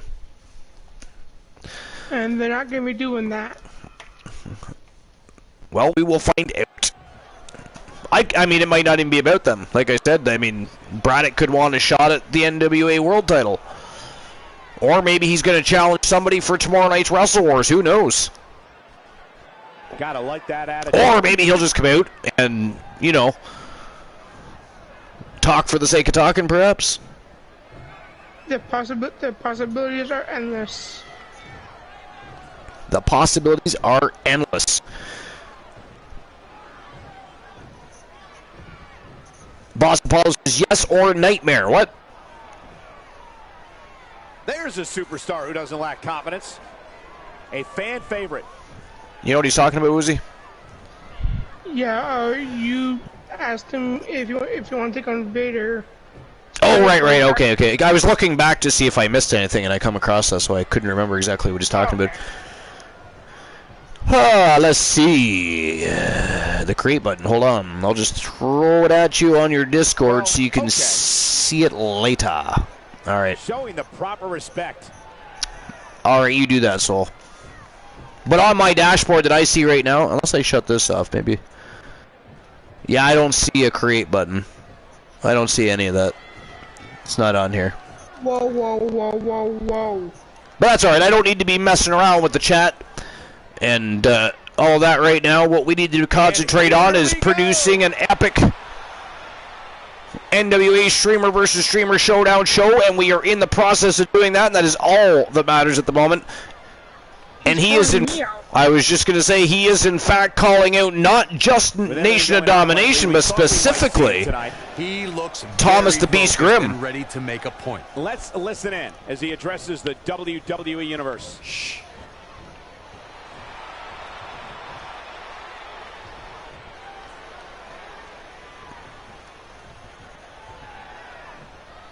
Well, this should be an interesting altercation. Oh, yeah. Hopefully it's not a long altercation, but it should be interesting. Extremely. I mean, how pathetic would it be if these guys just have a chit-chat session? Look at the size of the beast. I mean, even Braddock, I know he looks small in comparison, but we know Braddock is no small man. Between these superstars. Seems to be a lot of anger behind those words. And that's a funny thing when you think about it. Johnny Braddock, no small man, but Thomas Grimm towers over him. But you got to remember, he also towers over Jack Stone, and Jack Stone is 7 feet tall. So, there's that. There is that. Woozy. Kicking it off with style. Now, what the hell are you feeding your team members anyway? Why are they so fucking big? Why are they so fucking big? They are freak beasts of nature. That is scary. They scare people. I saw kids crying leaving the arena at the sight of Big Razor and Thomas the Beast Grimm. I mean, I know they're gentle giants, even though they can tear your head off when you make them angry, but I mean... Definitely a fan favorite. Why are they so big? Okay. What are you feeding them? Are they eating beefalo meat? I mean... legally, I can't. What's that? Legally, I am not obligated to tell you anything. Legally, you're not obligated to tell me anything. Gotta like that attitude. I need to rewrite contracts. Bad blood is a boiling. That is a lame excuse to beat around the bush, Woozy. Absolutely ghastly. I mean, that was the most pitiful excuse that I've heard in some time. And why are these two still talking? A lot of anger behind those words, guys. Why are they still talking?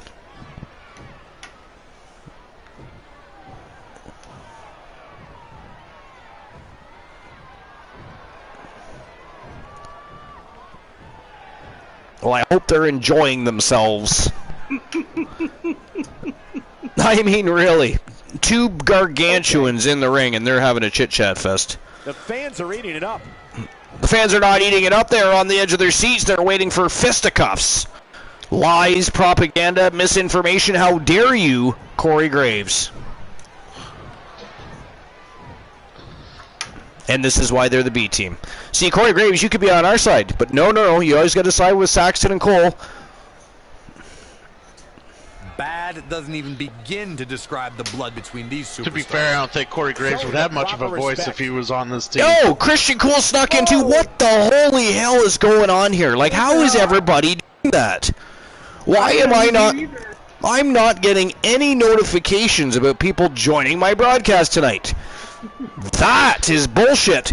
But welcome to the show, the mayor of the Coolverse in the house, the co-host with the most. My good buddy, he better be yours, or you can get the fuck out. You can get the fuck out. Out, O-U-T. It is Christian Cool. Thank you for the introduction. You are welcome. What's going on? I had to make sure I gave you a great introduction because I didn't give one to Soul at all. Or me, or Granola. Hey, you motherfuckers snuck up on me. I'm trying to start the broadcast. You motherfuckers are trying to scare the shit out of me while I'm trying to read the teleprompters. Ghastly, by the way. Absolutely disgusting. Wow. You could, right? This is what I deal with when you and Bromer aren't around. They all think they're funny till you guys show up. Especially when Bromer shows up. When Bromer shows up, are you serious? Where is he going? Where is Thomas Grimm Woozy? Woozy? He's not worth the time. And it took him that long to figure out he couldn't have punched him in the face on the way out of the ring?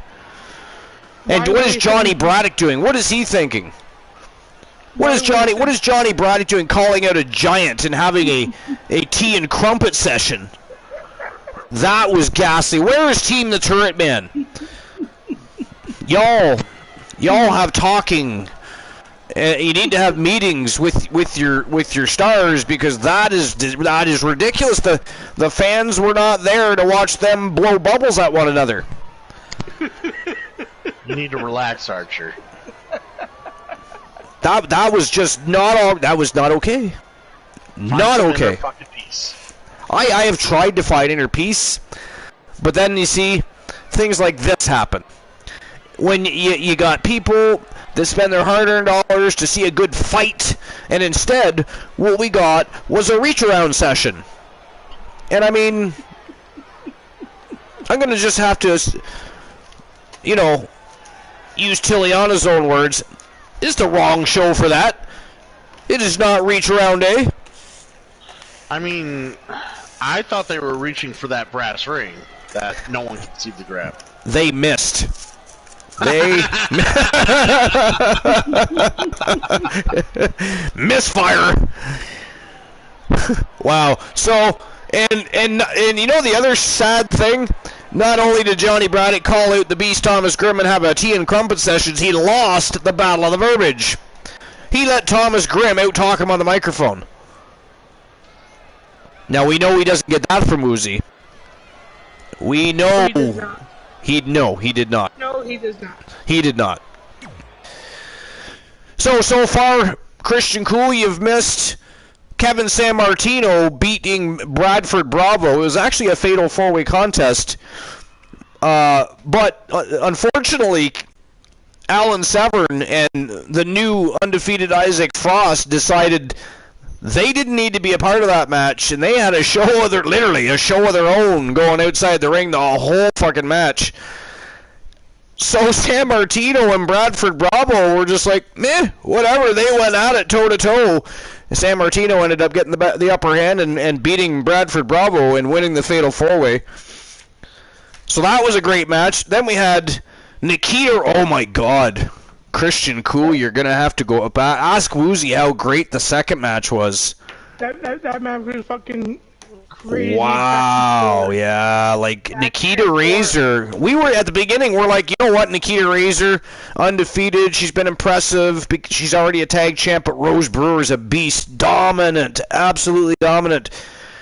Well, Nikita Razor challenges her for the NWA World Championship, and they go at it, Cool, and I'm telling you, it was such a battle, back and forth. Match.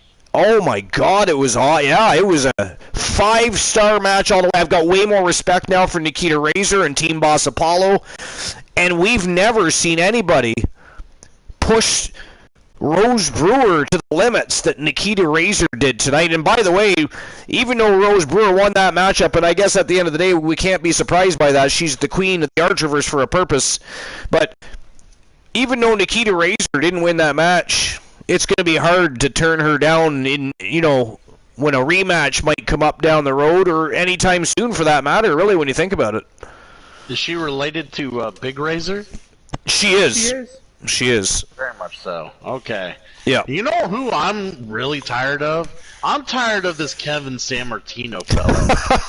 How come he is getting billed and getting wins left and right like he's Goldberg, like he's brewing some sort of streak? When is he going to come challenge for the real gold? That's what I want. It helps that he's a champion and he keeps winning.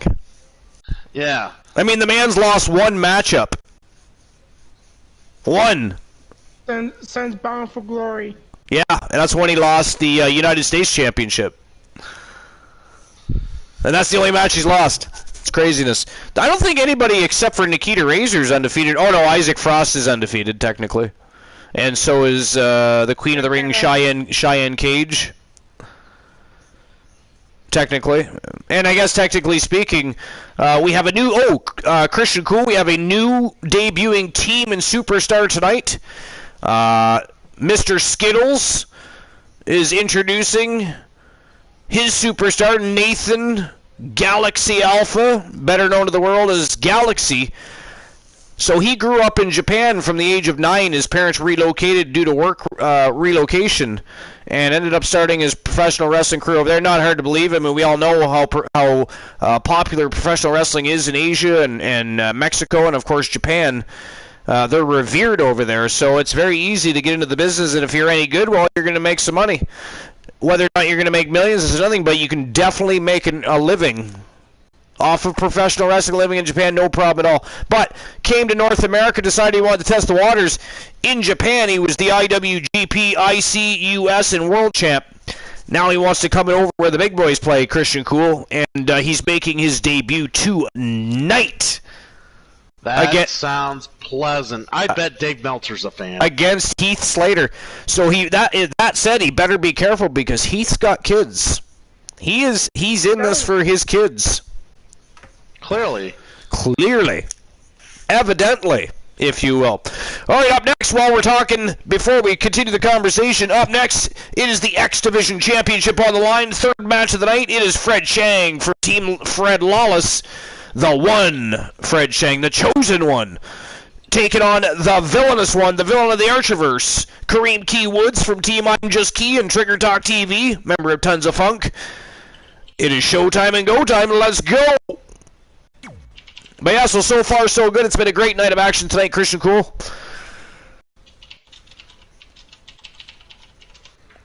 And Woozy has not been caught eating chicken nuggets yet tonight, so there's that. Progression. It is progression. That is progression. That is progression.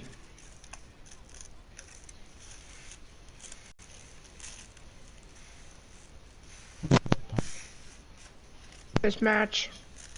What's that? Who do you guys in this match? Who do I have winning this match? Well, I'd like to see chosen one Fred Shang pick up another big W and step into the right direction. I mean, he came in awful impressive. He's been, his campaign in his last couple of matches has come up short. Unfortunately, he's facing the villain of the Archerverse, who's highly decorated, one of the best on the planet. So no offense to Team Fred Lawless or chosen one Fred Shang, but I'm going to have to go with Kareem Key Woods on this one. Title defense in favor of Key Woods. The X Division title's going back home to Tons of Funk tonight. Is that so? That's what I'm thinking. I could be wrong. That said, Christian Cool is now siding with Fred Shang. All right, here we go. Let's find out. Showtime and go time. So, I don't know if you saw the message, but you are going to give me a spreadsheet of the roster, right? A spreadsheet of the current roster that we have? It's just so many new people coming in the last, month. Oh, yeah. I know. Actually, Mr. T sent me a message this morning before I even got a chance to get online. And was pretty excited with all the new blood coming in and the new people and new wrestling fans coming into the Archerverse. It's really cool. Well, yeah, I mean, this is what we wanted, right? It is what we were looking It is. for. Well, I've been doing a lot of looking around and talking to people and getting to know certain folks, and it's paid off. Yeah, that's what networking does. I was just going to say networking. It is a real thing, folks.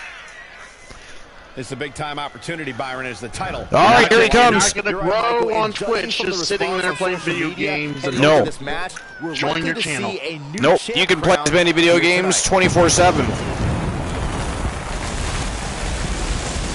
But that's the only criteria to be successful as I can tell you these superstars are excited to be able to compete tonight on Halloween. Would you stop, Cole? Do you really think these superstars care about a silly holiday like I haven't pulled that joke in a while. The only thing they care about is winning a match. You were actually cutting in and out. I was? Yeah, during that joke, you were cutting in and out pretty bad. Yeah, I have no idea why that would be happening. But then again, I don't know why Woozy cuts in and out all night. So, there's that.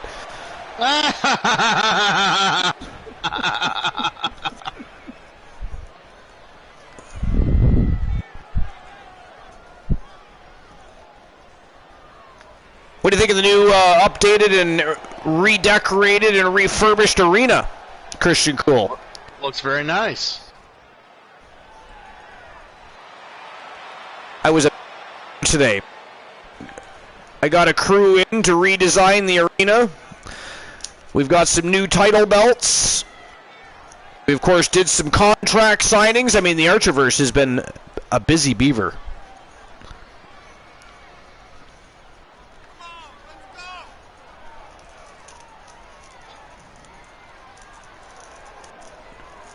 The champ comes into his title defense. The villain of the Archerverse, the reigning defending X Division champion, putting his title on the line against the chosen one, Fred Shang. From Team Fred Lawless, we got Team Fred Lawless taking on Team I'm Just Key. Too much Halloween candy. I can't tell.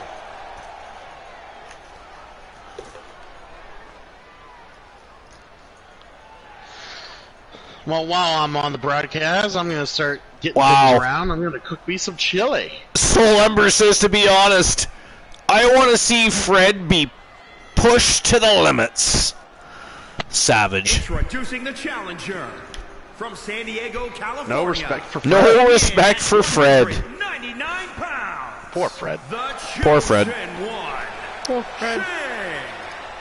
Fred Shang, the chosen one. And introducing the champion. The champion. Le champion. All that leaves me to think about is who the hell chose this guy to be the one. I mean, someone went out of their way and told him you are the one. It's not like Elijah Archer, who self-proclaims he's the one. As it always is when this title is defended. He is the one. The one who get win big matches. The one Elijah Archer. The one that shits the bed. The one that shits the bed. Fuck you guys. I'm telling Archer you said all that. I'm telling him. How dare you talk behind his back in such a manner? You go ahead and play telephone with yourself. You let me know what he said. Hey, at the end of the day, at the end of the day, at least Archer lasts longer than 30 seconds. Hey, can I borrow why you gotta be bringing up old shit? I mean, Archer didn't win either, but he lasted a whole lot longer than 30 seconds. That was just, there's no justice for that. That's hey, if you had to come in number 30 and won that match, we would have never heard the end of it. So I gotta have at least something on that. Because Archer didn't win either. Dangerous out here, especially when there are no countouts. Guess he wasn't the one. He's always the one. Always. Forever. How dare you? You can't win big matches. Ducks under. Hey, give me a moment, guys. I'm just going to grab myself a quick beverage. Boom, what impact. See, Woozy in professional wrestling, they call that a jobber. big forearm smash?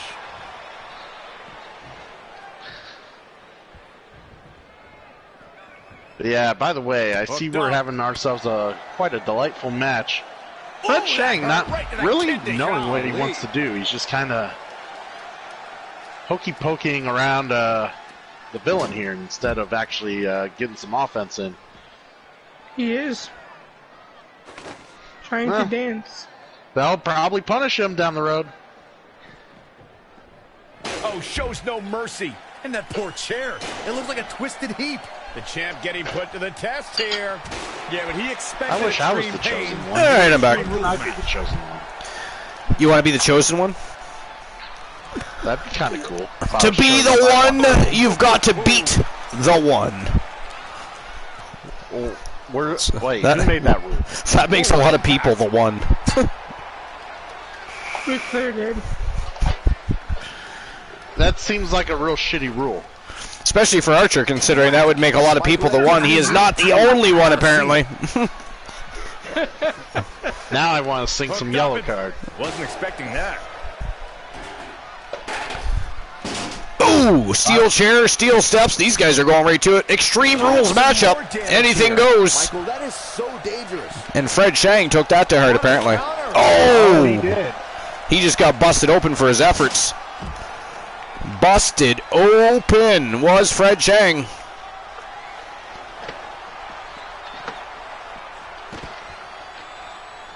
He's going to want to see greener pastures after this match, I'm sure. That's if he wakes up. He's not exactly moving down there. Apparently, Key don't care, though. It's not gonna be good. Uh-oh. This is not gonna be good. Oh, brain buster. The challenger is in some big trouble. The villain is a savage, savage man. He can be. We've seen some of that savageness throughout the tenure here at the Archerverse. Well, it is his goal on the line, so I guess there's that too, right? Mean trouble. Right. Ooh, another brain buster. That's 2 in a row. Fred Shang. I mean, his marbles are going to be falling all over the place. That they are. Trapped in the corner. Yeah, here we go. Oh, here we go. Not done yet. Damn. Another. Golly, a barrage of super kicks right to the chinny chin of Fred Shang. Wow, he kicked out. How'd he do that? He bloody well kicked out of that. He bloody well did. Look at the crowd. They are on their feet. Ooh. Big jumping knee right into that busted open forehead. Nice jawbreaker. Good retaliation there by Fred Shang. Oh! Whoa, discus clothesline. Did you see that? Wow. What's Fred Shang going for now? He's got himself a sledgehammer. Oh, he got him right in the ribs. He got the villain right in the ribs. I bet he's going to be wheezing a bit after that. Things are not looking good. Good Lord. From chairs to steps to hammers. What is next? Ring aprons, apparently. A question I apparently shouldn't have asked. Well, you know, ring aprons, they are the hardest part of the ring. They are. Harsh impact. Why we don't say the outside of the ring as opposed to the ring apron, though? Because to me, the ring apron is the apron, the skirt of the ring. Michael, that gives new meaning to have but a seat. Again. Hey, it seems I suppose to simplify it for everybody. Perfectly. He's taking charge here. They should probably call it the fringe of the ring. You know, kind of like a something like that, yeah. I agree. I've always thought that. I've always thought, the very first time I ever heard them say ring apron, I'm like, wait a minute. What? Oh, look at this. Wow, triple German suplex on the unforgiving floor by Fred Shang, and he is not done. Look at this. Not done with the villain of the Archerverse, and he's going for that steel chair. No, he's tearing apart the broadcast booth. Now, why does he got to go do that? Why does he need to do that? Why does he need to be doing that? I don't know. I hate when people do that. And now he's going back into the squared circle to continue the battle after tearing apart the Spanish announce team's broadcast booth. By the way, where is the Spanish announce team?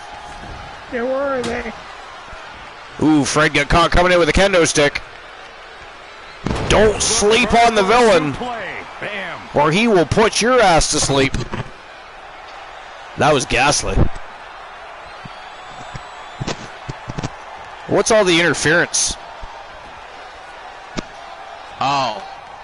Is there interference? Snapmare. I don't know who it's coming from, though. Oh, no. You're gonna wonder I'm if hearing, like it's just weird shit too. Yeah, I think it's woozy. Oh! The winner of the match and still the NWA X Division champion from Team I'm Just Key. Incredible victory. Member of Tons of Funk and Trigger Talk TV, he is the villain of the Archerverse, Kareem Key Woods, and look at that, Fred Shang showing no respect to the villain of the Archerverse at all. The villain reached out his hand for a show of sportsmanship. Wanted to congratulate him on a great match. I mean, would you shake the hands of a villain? Come on, Archer. I would not. I would not shake the hand of the villain. Swatted that thing around like a dead fly. Good Lord, I mean, we had sledgehammers, kendo sticks, chairs, steel steps. I want to know why the hell Fred Shang thought it was necessary to tear apart the broadcast booth, and then, by the way, did nothing with it. He just threw a little temper tantrum and threw it on the floor. Thought he was cool, showing off a little bit of rage or whatever he was doing. I don't know, but he tore it apart. He tore it apart, and for seemingly no reason, by the way. All right, up next, it is for the NWA World Tag Team Championship, and of course the former IWGP World Tag Team Champions. The IWGP division is no longer in existence, but they were the reigning defending IWGP World Tag Team Champions, so they are getting the right to fight the NWA World Tag Team Champions tonight. It is Demolition versus the Nation of Domination. We have Team the Turret Man and Complete Geek TV taking on Team Woozy the Villain 1993 and Boss Apollo It is the next match of the night, the fourth match of the evening before we hit the championship rounds. It is showtime and go time. Let's get things rocking and rolling. And Christian Cool, I just have to step away for a brief moment and clean up a small mess, actually. But anyways, I'll be right back. Alrighty.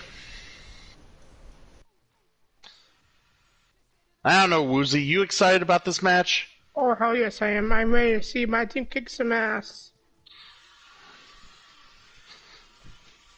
Our first victims. First victims? Well, I'm sorry, but I will say Johnny Bragg's already a victim. He has to carry that pile of dung Adam Colossus around and call him a tag team. That is true.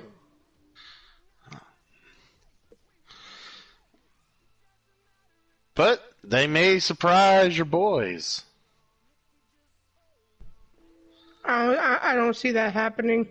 You don't see you lack foresight, my friend.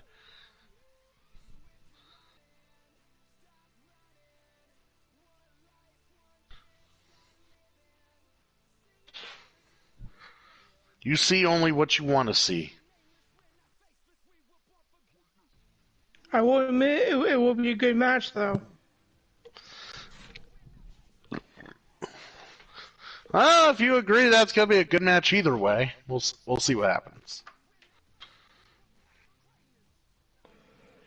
What do you think? I think Adam Colossus is probably going to cost Demolition the match. I have no faith in Adam Colossus. I really don't.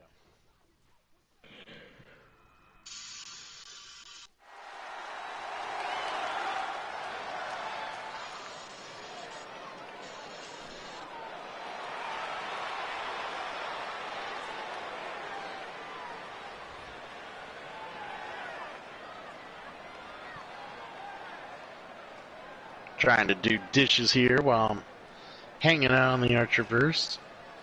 Multitasking, Woozy. And how is that working out for you? It's annoying. To have the controller off to one side so it don't fall in the sink. Yeah, we can't have that. Wearing this big bulky headset while I'm doing the dishes. I don't think I get paid enough. I don't think so either. You need to talk to management about that. You're right. The owner of the business should probably pay me a little more money. Unfortunately. You deserve a raise. Yeah.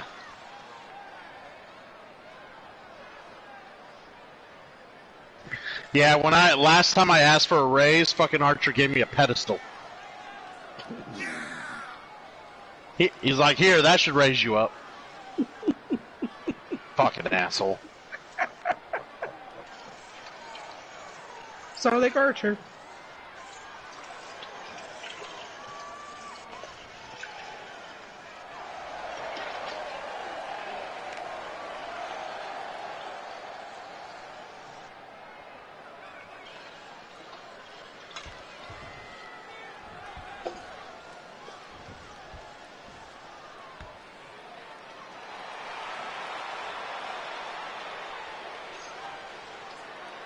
You know, I have to tell you, Woozy, it feels different not having Christian Hart being at the top of the charts in the head of the Archerverse.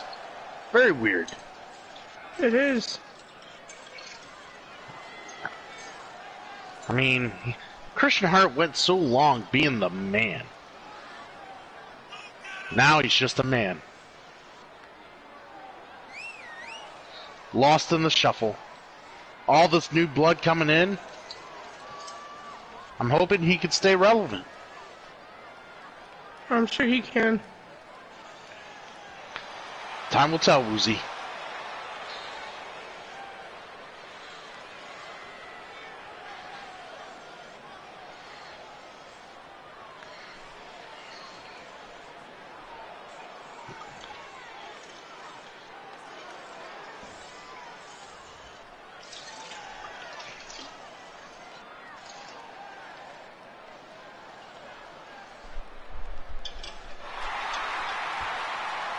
I have returned.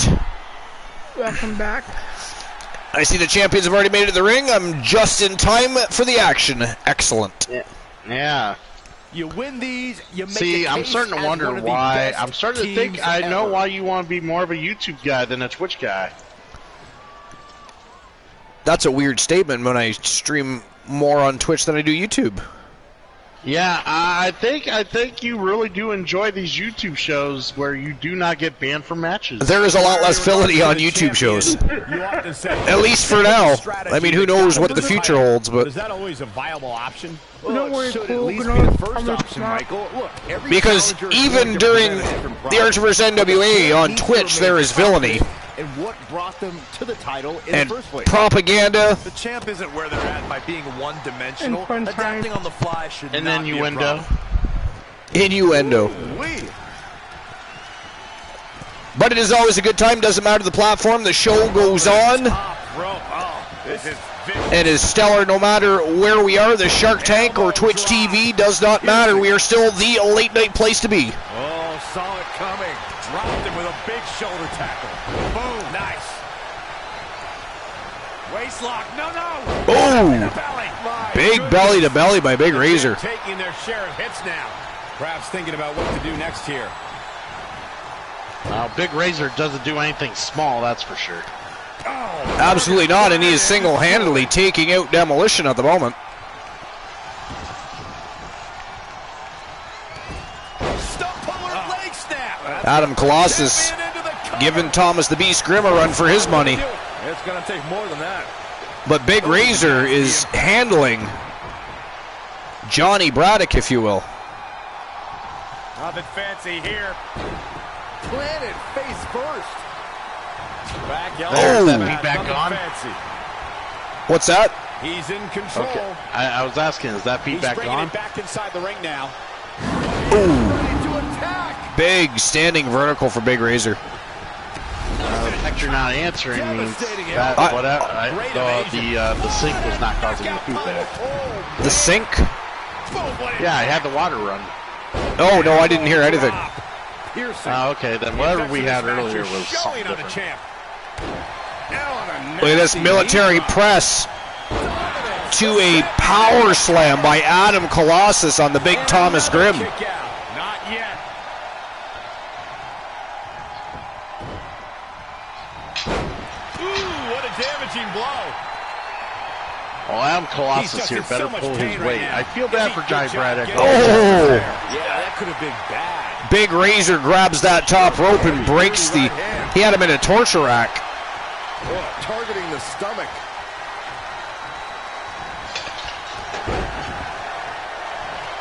Look at this, Byron. There's a suplex. Wow, rope-assisted suplex.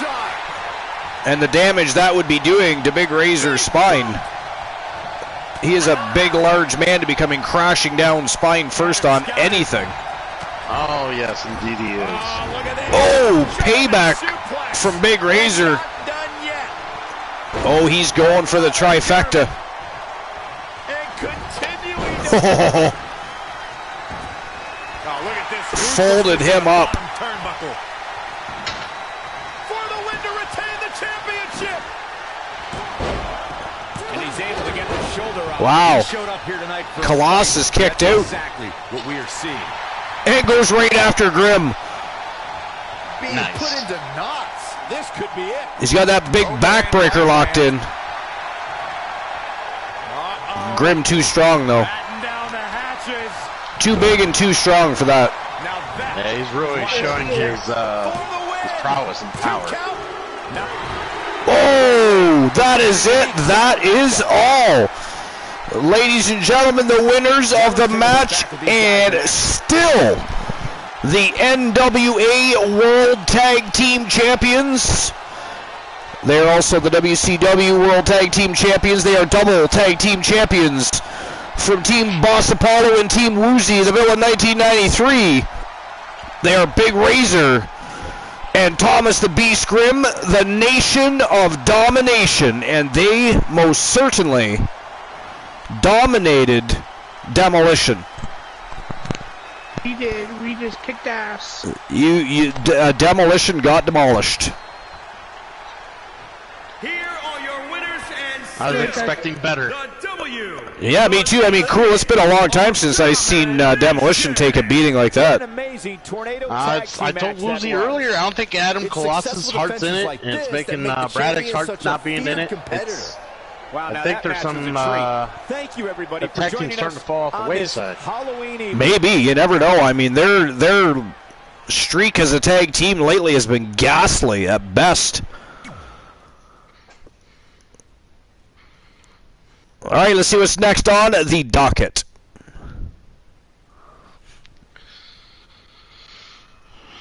The Wolfman, Alan Severn's got something to say. I bet he has something to say. He is locked in a rivalry with the Giant Enforcer Jack Stone. They are 2 wins apiece. On 2 different occasions, Jack Stone challenged who was then the WCW World Heavyweight Champion, the Wolfman Alan Severn, and Severn beat him on 2 occasions. And of course, Jack Stone clawed his way back to the top, defeated Alan Severn finally for the title. The very next night, Alan Severn cashed in his rematch clause and was unsuccessful in his campaign. So they are 2-2, and I'm gonna guarantee this is about the Giant Enforcer Jack Stone, guys. I don't see it being about anything else at this point. Slamfest is just around the corner. It's this Sunday night. I mean, Alan Severn, even though he's a free agent, I mean, he's been wrestling on all 3 shows, basically because he says he can. But he does not like the fact that somebody took the gold away from him. What do you think, Woozy? No former champion likes to lose their titles. No, they do not. But what do you think? Do you think this is about Jack Stone? I think so. Yeah, me too. This is all about Team Soul Embers. I think Severn wants his title.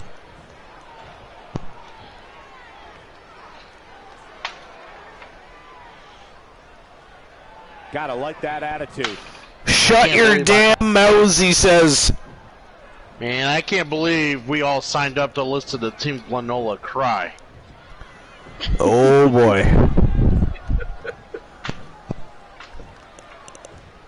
The Wolfman demanding some respect here, guys. Demanding. Pompous ass. So it begins. Okay. I mean, he left the locker room in ruins after his loss to Jack Stone the other night. Apparently, he was quite the.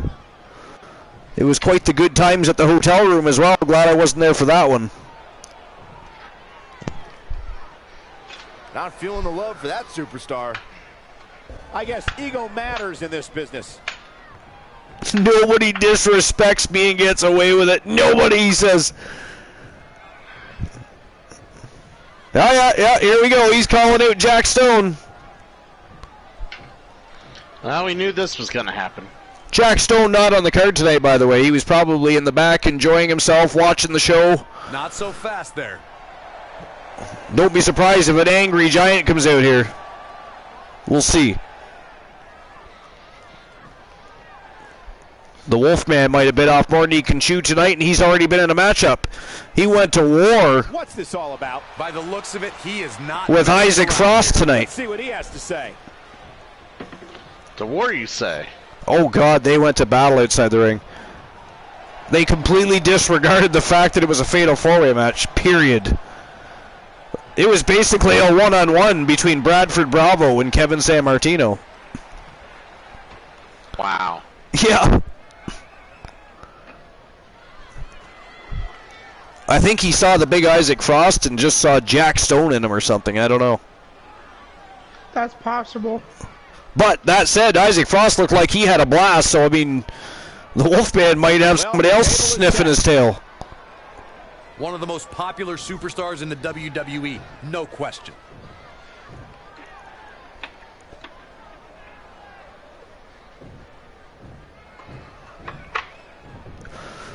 So whoever says, well, he just snapped his phone in half before he went out there. Oh, shit. Oh, boy. Bad blood is a-boiling. An angry reaction from an angry superstar. Severin's always angry. He has anger issues.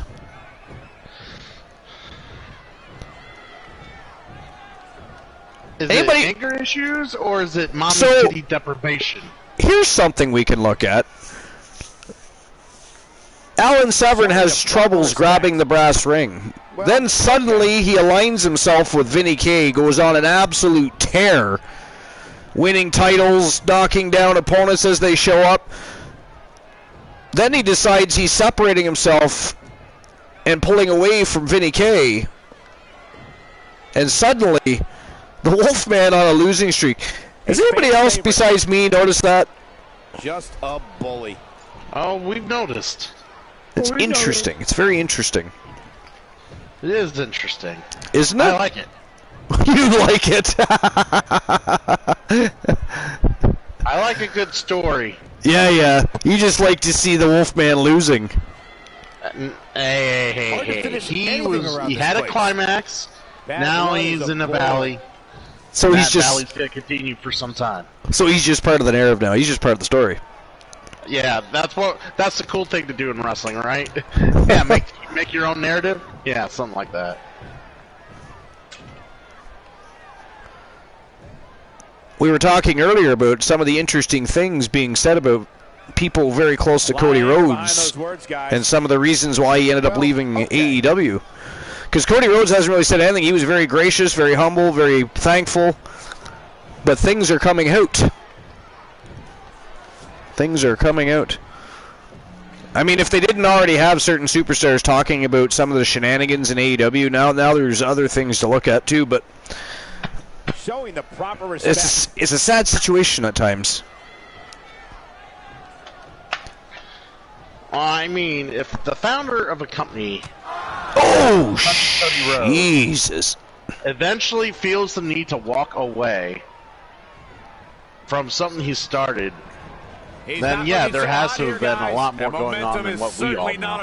Yeah. So yeah, there's been quite a few people saying different things, but the general consensus is that the vision when they started the company wasn't the vision that they have now, and it just correlates to what everything you and I have been talking about the whole time, Cole, about how they started off this great promising company, pushing all this young talent and talent you may or may not have been even familiar with, and they were putting on great shows.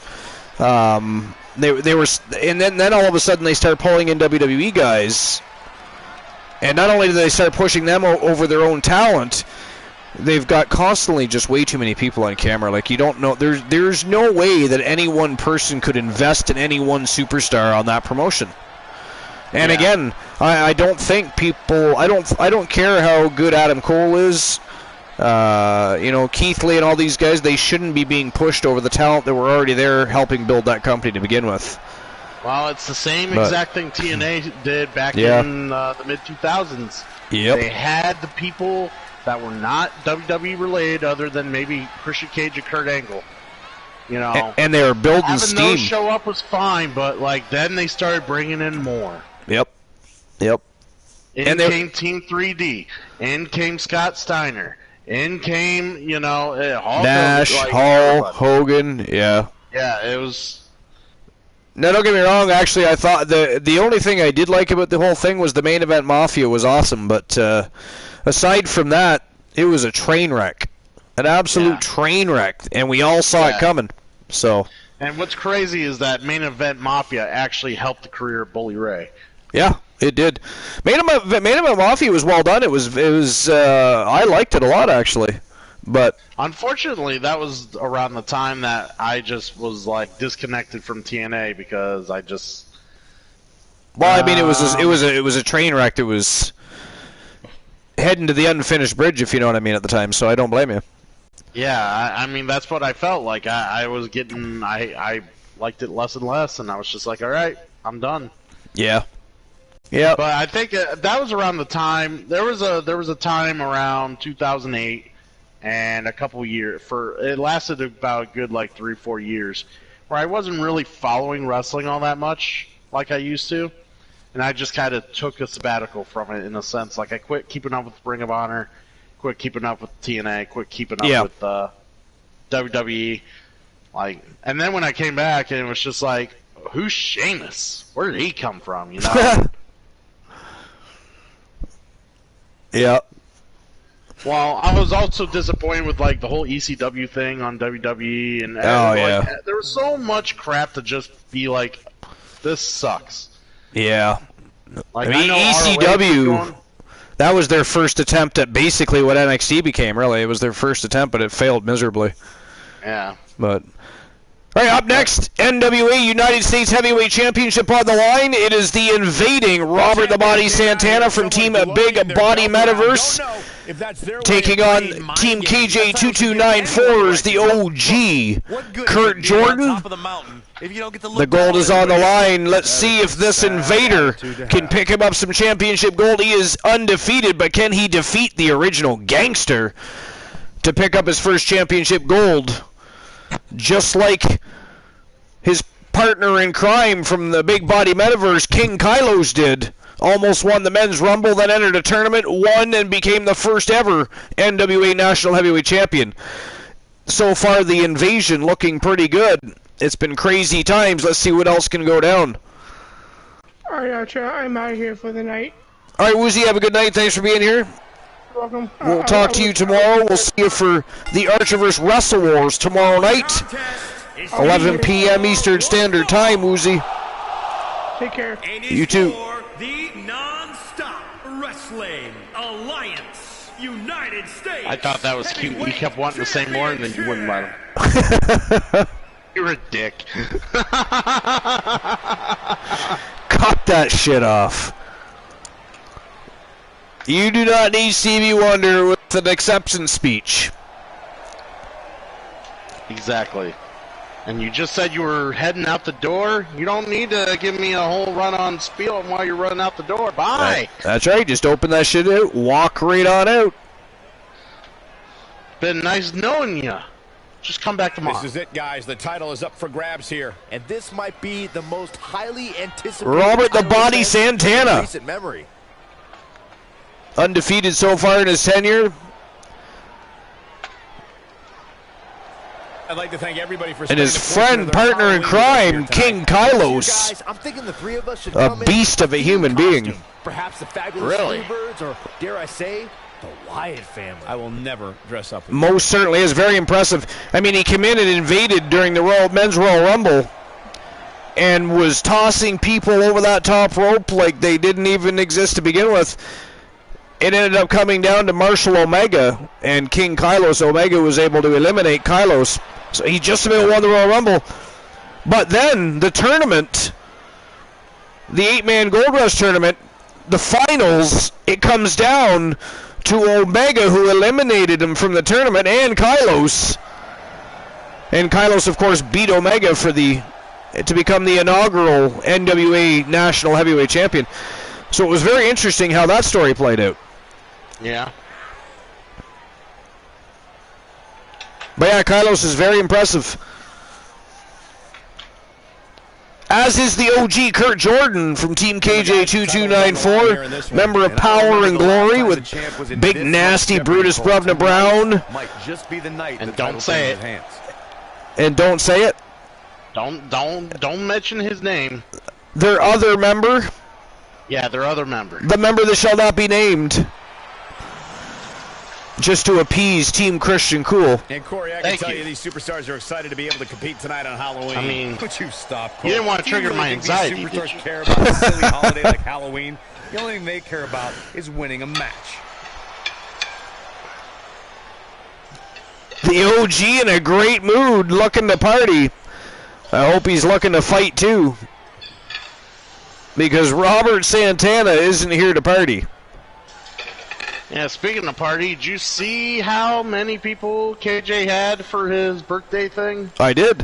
No, it wasn't his birthday. It was his year stream anniversary. Oh, year stream anniversary. I didn't know. I just remembered it was a big occasion. Oh, yeah, well, he had a lot of raids. A lot of raids. It's nice when that happens for people, though. Good for him. Yeah, it's great. I mean, I had 2 last night. I was very thankful for them. Yeah, sure. It's always great when people go to the extra length to show a little extra love and support. Kurt, the original gangsta, Jordan. I am always pro-raid, baby. The OG. Unfortunately, here at the Shark Tank, we can't raid anybody tonight. You win this That's title, a shame. you are primed for big things. I'm surprised they don't have that as an option. Yo, King of Pro 259, baby. You missed your match tonight with your boy. He was in action. Kevin Sammartino was in a fatal 4-way matchup with Showtime Bradford Bravo, the Wolfman Alan Severn, and Isaac Sub-Zero Frost. This right here is a championship. Although it was more like Bradford Bravo versus Sammartino because, for whatever reason, Frost and Severn locked eyes on each other, and that was just it. That was all. They just went at it and went to war outside the ring and completely ignored the fact they were in a fatal 4-way match. Wait, what was the name of the one wrestler? Isaac Sub-Zero Frost? Isaac Sub-Zero Frost. What's wrong with the name Glacier?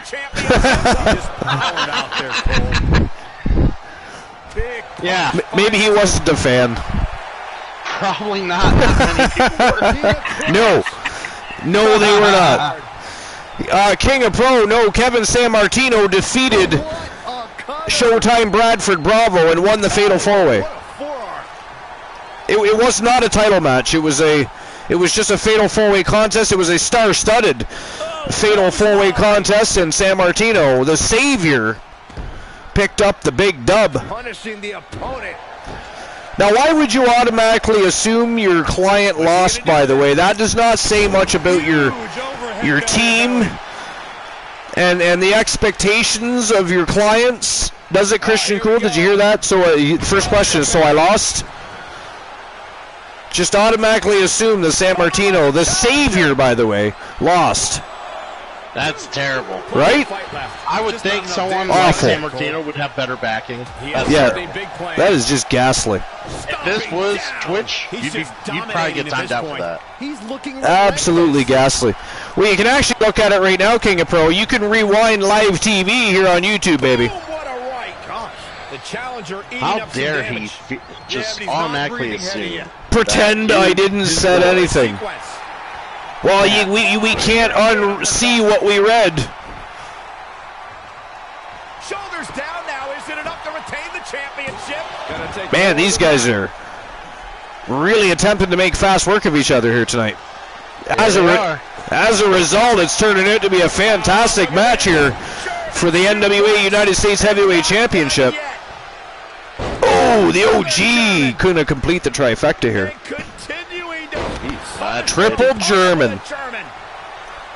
I'll tell you what, Archer, you're going to have some good-ass chili by the time it's all done. Delicious. Delicious fucking chili. That would have been a shocker. Robert Santana kicks out again. The body's still in it to win it. Ooh, ate an elbow, though. And a big right hand. And another. Look at this. Nice Olympic slam by the OG. But Santana's not done yet, though. Santana is not done yet. Oh, vicious headbutt. Technical know-how on display. Yo, look at that. Oh! God damn, did you see that cool? That was an elevated spine buster off the friggin' ropes. Oh, I saw it. It's I can't imagine that the OG would feel that. That he wouldn't feel that first thing in the morning. Uh-oh, look at this. Figure 4 leg lock. OG grabbed the rope, though. How difficult it is to make your way to the ropes while being in a hold such as that one. Team Big Body Meta versus Team KJ2294 turning out to be a great battle. Yo! Oh, out of nowhere. What's he got in mind? And another. Downward spirals, 2 of them. Oh, could this be it? And look at this. Whoa. A pop-up powerbomb. Yo, KJ kicked out of that. Wow. I cannot believe he kicked out of that. Oh, he's going down again, though. Oh. KJ's in for a fight, Archer. He's here to fight. And that is it. That is all, ladies and gentlemen. The winner of the match and new NWA United States Heavyweight Champion from Team Big Body Metaverse, he is Robert the Body Santana. And ladies and gentlemen, both, look at this, KJ shaking the hand of the man that just beat him. Now there's how you show sportsmanship and respect, folks. That is how it's done right there. Congratulations to both KJ2294 and Big Body Meta. Now both invading members of the Big Body Metaverse are holding titles in the NWA. You've got Robert the Body Santana, now the reigning defending NWA United States Heavyweight Champion, and then King Kylos is the NWA National Heavyweight Champion. That is ridiculously crazy. It is. Ridiculously crazy. Taking the top spots. Right? It reminds me of Generation Next in ROH. It is nuts. Absolutely nuts. All right, co-main event of the main card. Oh, good God, I forgot this was happening. The Mouth of the South, Adrian Adorable, decided to chase some championship gold, and for whatever reason chose King Kylos as their next target. Called out King Kylos earlier tonight. King Kylos, by the way, did not take a liking or a very much of appreciation to that fact. Not at all. Did not. Did not like the fact that Adorable called him out. But that is the next match tonight, the co-main event of the main card. Falls Count Anywhere. It is Team King Kylos versus Team Curlini. And Curlini's not here, or else we would have to say, here's Curlini. We don't have to do that tonight. So we will just call her Lady Lobster. There's no proof of that. There is proof. You're live. It's recorded. There's proof. I know not of what you speak. Well, you are a degenerate son of a bitch that understands no technology. Je ne parle pas l'anglais. Je suis désolé. I apologize, everybody.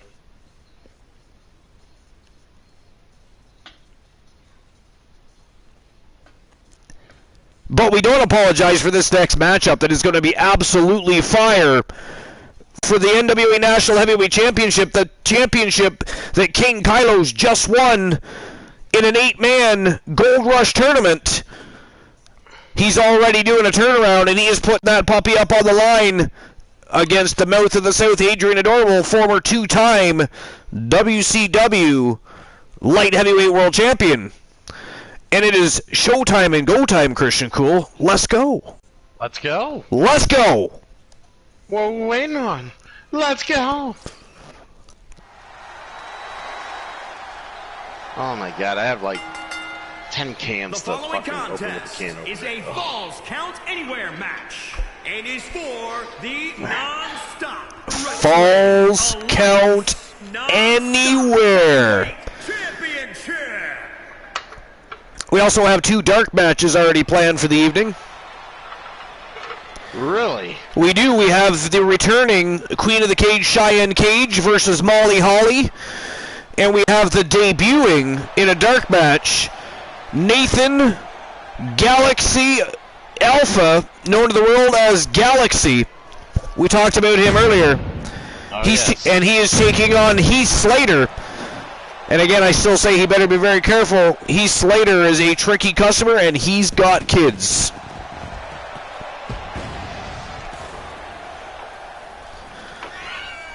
Have a good night, Soul Embers. Thanks for being here as always. You're appreciated. Lurk away. Enjoy the rest of the matches while you pass out, and then you'll have to watch the VOD tomorrow, baby, to catch the rest of the show. You're right, Michael, and judging from the response on social media heading into this match, we're likely to see a new champ crowned here tonight. No, I figured since nobody really makes or can make redemptions on our YouTube evenings, I figured I may as well just schedule a couple of dark matches, and then at least we've got our go-home happy matches for the evening. Was the thought. Well, you're being very thoughtful. Very thoughtful. If you want to be even more thoughtful, how about that raise? That raise is on its way, baby. Papers are signed. Really?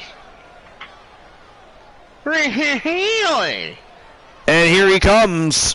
The man that invaded the Men's Royal Rumble, just about won it, and then took the tournament by storm to become the reigning, defending, undisputed NWA National Heavyweight Champion. From Team King Kylos, he is the King, King Kylos. How come I feel like you lied to me just now?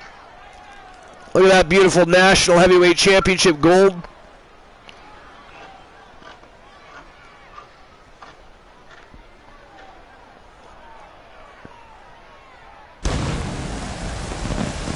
Well, I'm looking, and it looks beautiful. Yeah, it really did turn out very, very nicely. I also redesigned the Archiverse World Heavyweight Championship for the second time in Archiverse history, as well as the Women's and Men's Tag Team Championships. So the Archiverse is going for a bit of a different theme now. We're going along with the same type of idea that they do in mixed martial arts, where the championships aren't all so different. They have a same prestige and hold the same equality to them. So they're going to be slightly different in their own ways, but very much the same, to the point where you look at them and go, okay, yeah, these guys are world champions at the Archiverse. They're going to represent the Archiverse. I still have one championship left to change, and that is the Hybrid Championship that we changed after the Nightmare won the Light Heavyweight World Championship due to stupidity on Owen Hart's part. They made nerd costumes. It is now the Hybrid Championship, and it is an open weight class championship at the Archiverse, and that championship will be redesigned next. It has not been done yet. The belt has been ordered. But the rest of the open weight class instead of light heavyweight. That means anybody from cruiserweight, light heavyweight, super heavyweight, does not matter. Although imagine this.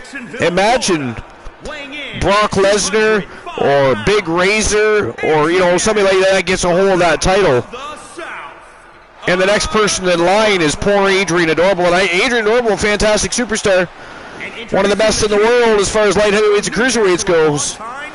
But I can't even believe that they challenged King Kylos.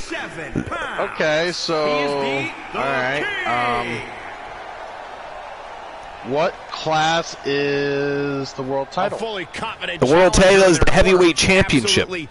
But does that restrict people from challenging for it? It doesn't, but that just gives you bragging rights because you hold the heavyweight championship. Yeah, but this isn't the other promotion where they change it from being the world heavyweight title to the world title at any given time that they feel like it's necessary. You want the world title? You want to step up and challenge for it? Go for it. You better bring your A game. Any show, any cover for the championship. Very curious move to go for a pinfall at this point. He's not giving up that easy. Oh shit. Elbow right to the back of the neck. Adrian Adorable already in bad shape here.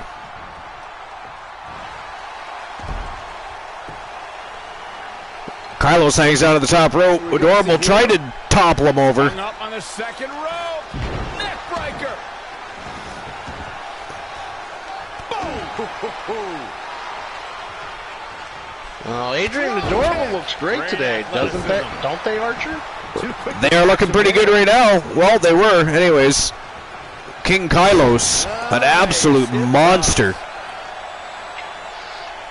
Well, that he is. So much new blood.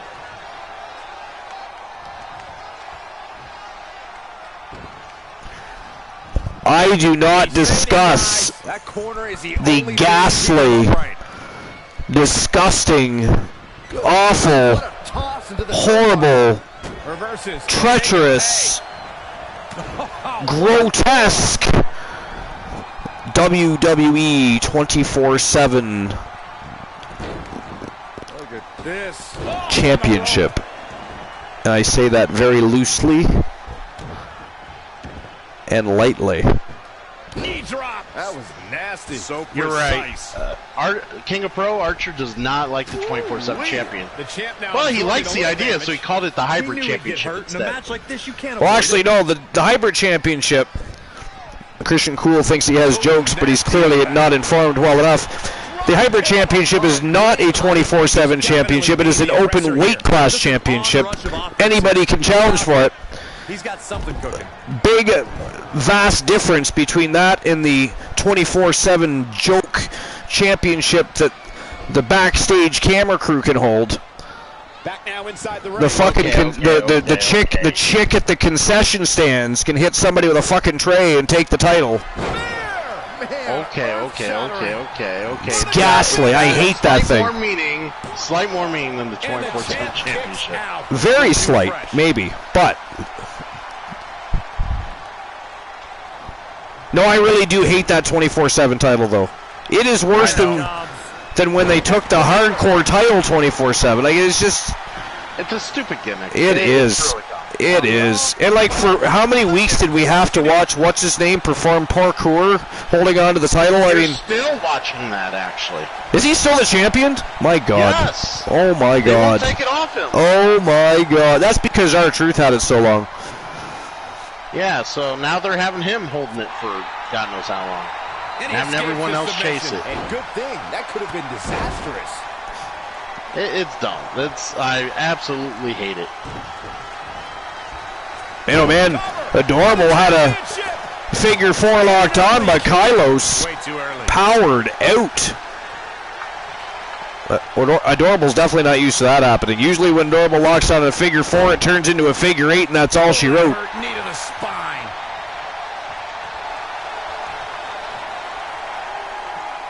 Not tonight, though. Oh, there it is, the abdominal stretch. Grabbing the ankle for extra torque. Ooh.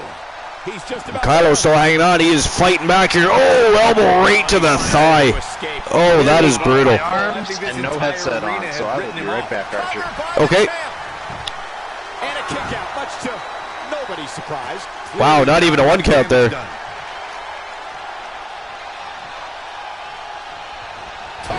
Oh, nice. Running chop block from behind takes Kylos off his feet. Great reversal. Nice reversal. Man, oh man, I think Adorable was going for a spear there. Was met with a big knee from the hulking King Kylos right in the chest. Oh, look at this. Yo. Brought back in the hard way with a big standing vertical. This looks like the setup too. Uh-oh. He's going to try and end things here. Yo! Big Jack Hammer. Good night. Man, oh man, Adorable kicked out though. Rivalry with that move. I'll tell you, I didn't expect Adrian Adorable to put up this much of a fight against King Kylos. Again, one of the best cruiserweights and lightweights in the world, but King Kylos is a beast, a hulking man. Awesome. And right now, I think maybe Adrian Adorable starting to figure that out He has become relentless at this point. Training, strategizing, as he continues to batter and bruise coming together. Adrian Adorable. But Adrian Adorable turning the tides here. Long way down.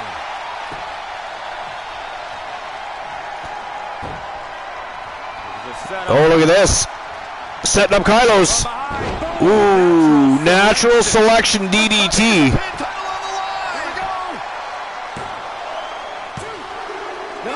Whoa, Kylos just gets the shoulder up.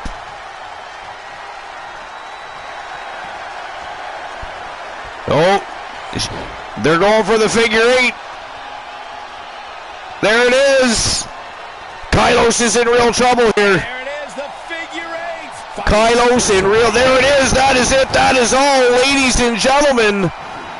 Wow, the winner of the match by submission, and new Action in that match. Let's have a look. NWA National Heavyweight Champion from Team Curleedy, the mouth of the South, Adrian Adorable.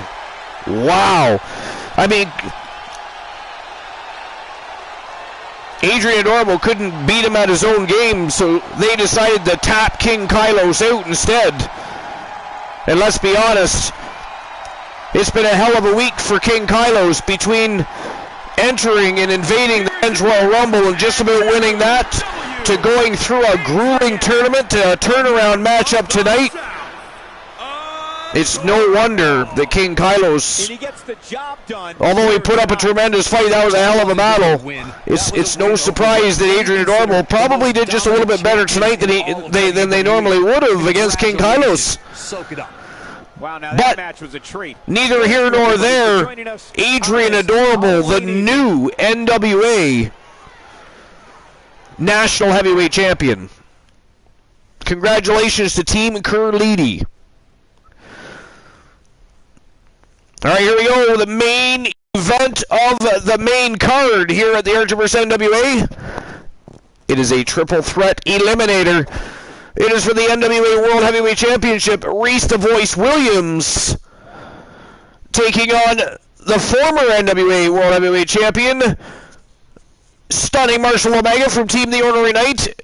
And, of course, the reigning, defending, undisputed double champion. He is the NWA World Heavyweight Champion and the Archiverse World Heavyweight Champion from Team Timbo Slice Gaming, Vader the Predator. And folks, all three of these gentlemen have all held the NWA World Heavyweight Championship, and Reese the Voice Williams has held the Archiverse World Heavyweight Championship on one occasion. Vader in the midst of his first run, and it wasn't enough for him. He decided to win the NWA World Championship too. He is a double champion. But here we go, main event of the evening, episode 259, here at the late night place to be at, the most must-see show on Twitch TV. Let's go. We are also on YouTube TV live tonight, our new home. We are the most must-see show on Twitch and YouTube TV. And it is showtime and go time. Let's go. Triple threat eliminator, NWA World Heavyweight Championship on the line. And then we have our dark match main events. We have two of them. The returning Queen of the Ring, Cheyenne Cage, is in action. And, of course, the debut of Team Mr. Skittle and Nathan Galaxy Alpha, again known to the world as Galaxy, making his debut tonight against Heath Slater.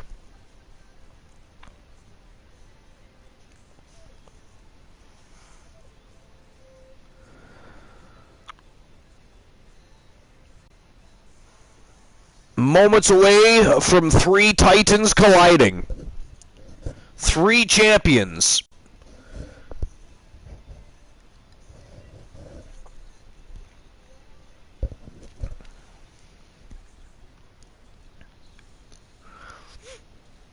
We got one of the three from Trigger Talk TV.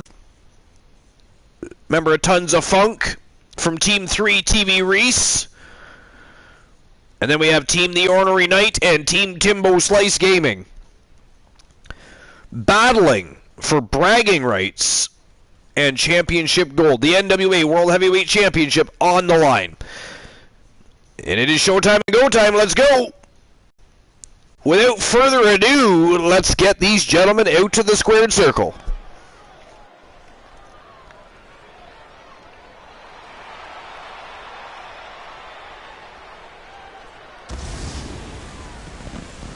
And making his way to the ring first from Team The Ornery Knight, former NWA World Heavyweight Champion, and former now Archiverse Hybrid World Champion. On two occasions was the Light Heavyweight World Championship. Looking to reclaim the 10 pounds of gold. But he's got his work cut out for him. He's got Team 3 TV Reese's Reese the Voice Williams and Team Timbo Slice Gaming's Vader the Predator, the reigning defending double champion. It's going to be a long night. I hope they packed a lunch. I hope they packed a lunch.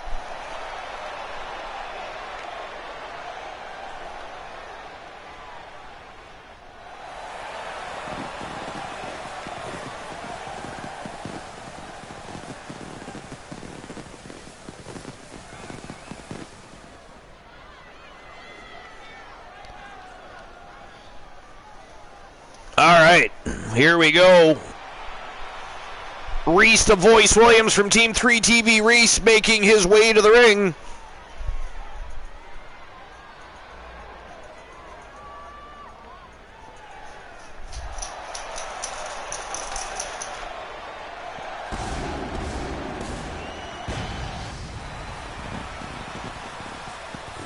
Really happy with the way the NWA arena turned out. The redesign looks sensational from the stage to the ramp to the ring. They did a great job on short notice. Very pleased.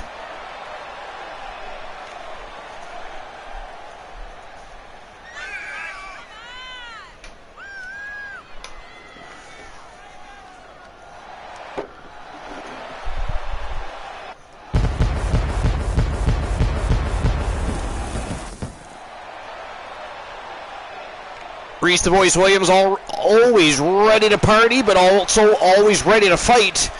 And more importantly, always ready to take home some championship gold. But if Omega and Reese Williams want the gold, they're going to have to take out this man right here from Team Timbo Slice Gaming. One of the scariest men on the planet today. He is the reigning defending Archiver's World Heavyweight Champion and the reigning defending NWA World Heavyweight Champion. He is Vader, the Predator.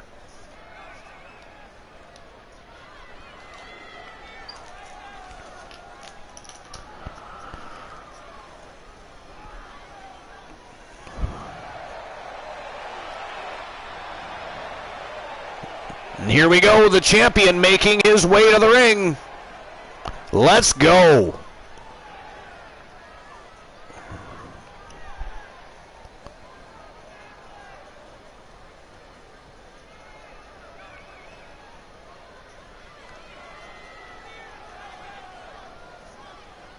YouTube is saying that I'm streaming 2K14.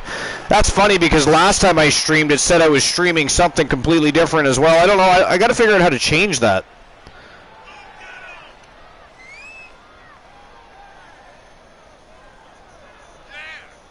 I'm sure people will know just by looking at the video that it is not 2K14 anyways, but that is very odd. I don't know why it does that.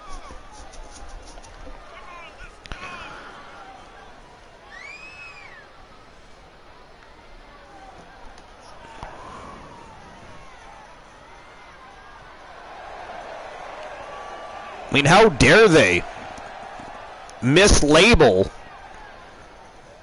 the greatest show on Twitch and YouTube TV today, the very best in fantasy wrestling excellence, bar none, period. It's absolutely ghastly.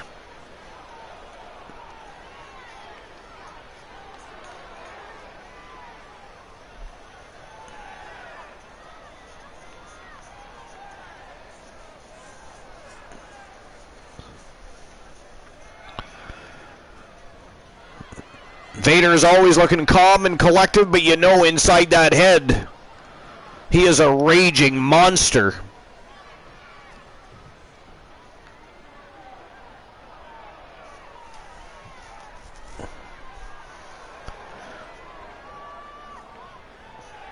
It is gold time and go time. The team champions have discussed everything it will take to keep their titles here tonight. The time to execute that game plan is here now.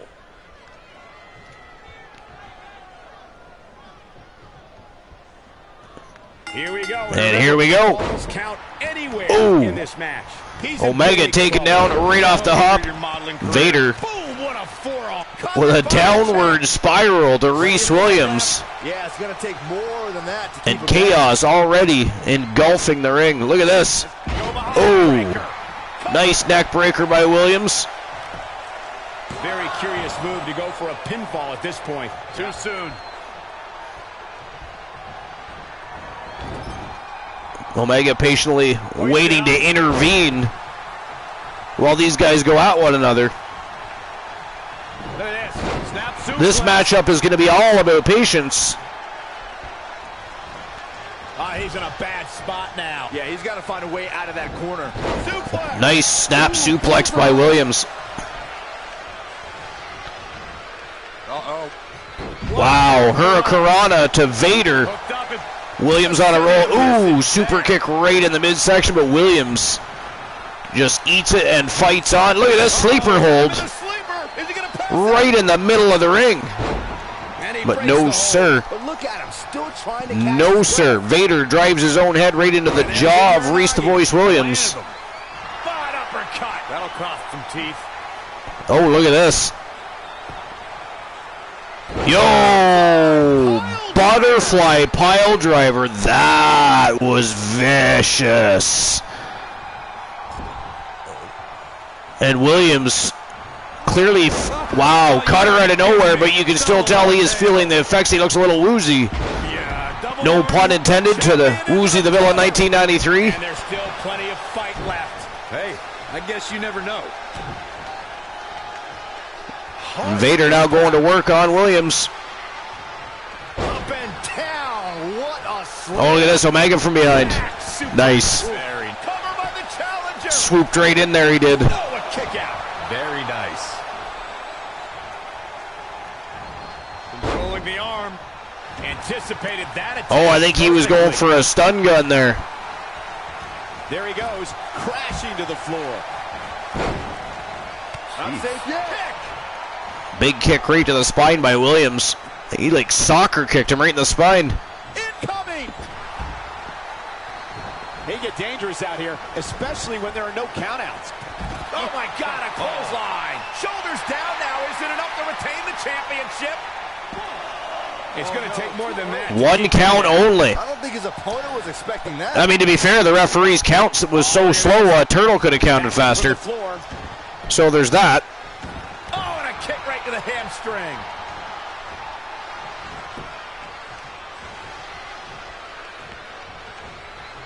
Go behind. Nice falling neck breaker. Showboating at the wrong time. Vader makes him pay for it. Look at this. Oh, Breaking down the opponent. damn. Drop to his knees. A backbreaker. To Reese the Voice. Williams goes right to work on Omega. Suplex. And a back suplex to him. Right back to work on Williams. Wow, nice shoulder throw reversal.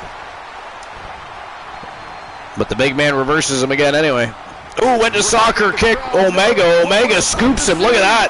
The title's in jeopardy. Wow. I think the paradigm has shifted. Tried for it early. He got a 2 count on the champion. He got a 2 count on the champion. Off your face. Don't forget, if the champion gets eliminated, we're guaranteed a brand new champ tonight. Brutal forearm. We've already saw one champion dethroned tonight. Great reflexes. Float over neck breaker. Picture perfect. Oh, it's coming.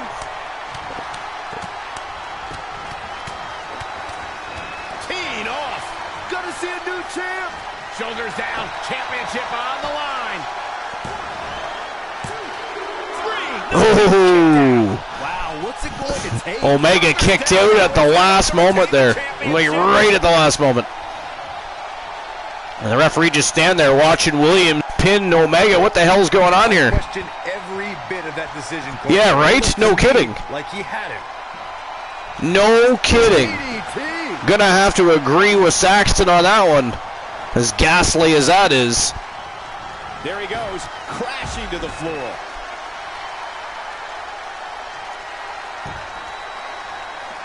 Wow, running leg drop bullseye. Nice. Float over neck breaker. Kick right to the leg.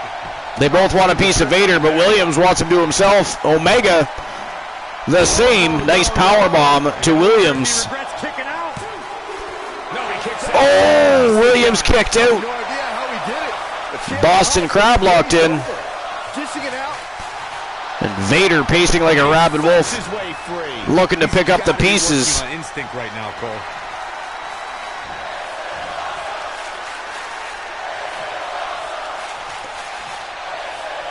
Look at that, the strength of Vader. Wow. Shoulders down. Wow.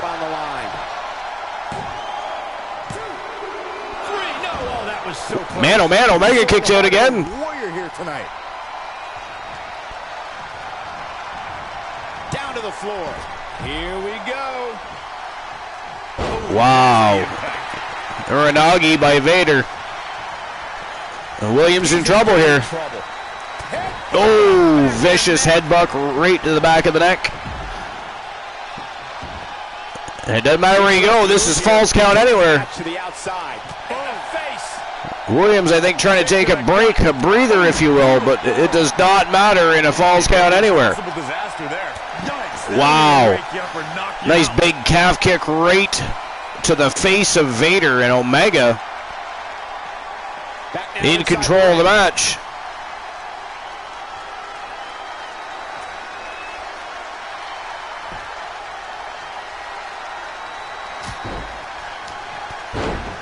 Nice drop kick.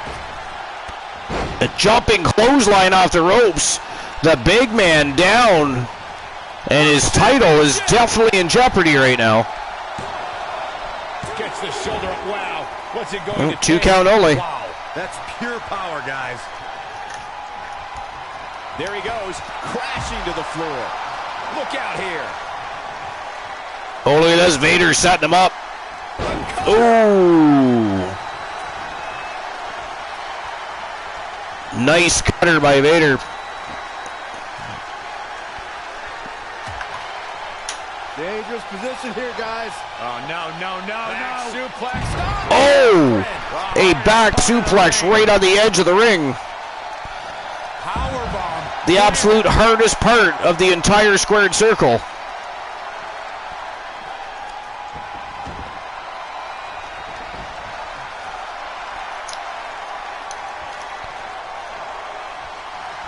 Down to the floor. Trampling the opposition. Man, oh man. Omega. Oh, reverse by Vader. Big elbow right to the face. Oh. And a leg drop across the face to boot. Omega is down and out, and now Vader turning his sights on Team 3 TV Reese's Reese the Voice Williams. Boom, what a forearm.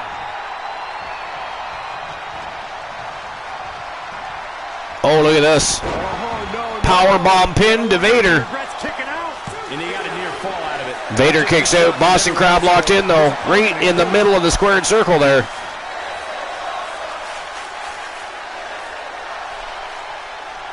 Going for something else, it seems. Wow. Couldn't tap him out either. That we don't, Cole. Why else would he just let him out of that hole? Nice Michinoku driver. Reversal by Marshall Omega. What a battle this is. These guys have turned this into a three-way war.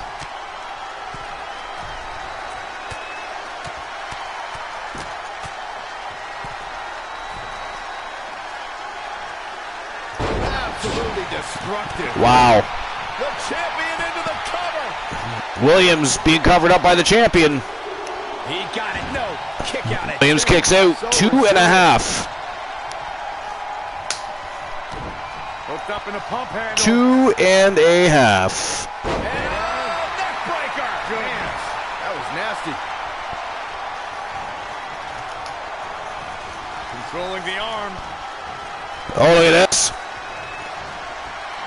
Armbar applied. Great counter. Impressive in-ring IQ on display. Omega was fighting out, though. Gave him a shot to the shoulder, but Vader... Turnbuckle.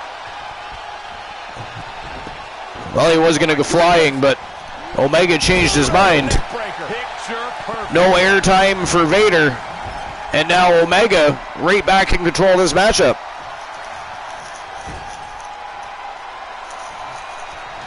Back into the ring. Hold on, guys. This isn't good. We're about to see. Whoa. Beautiful. And look at this. Going for a muscle buster on Williams. Vader single-handedly taking out both Marshall Omega and Reese the Voice Williams. But Williams kicks out, 2 count only.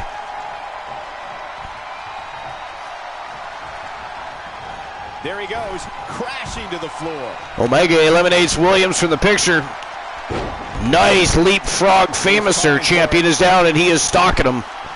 Omega looking good, but Vader catches him. Vader catches him.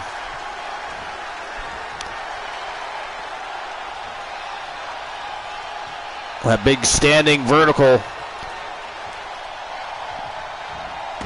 And down he comes, bouncing spine first off the canvas. Never say die. Omega kicks out. Man, oh man. Wow, what a match. What a main event.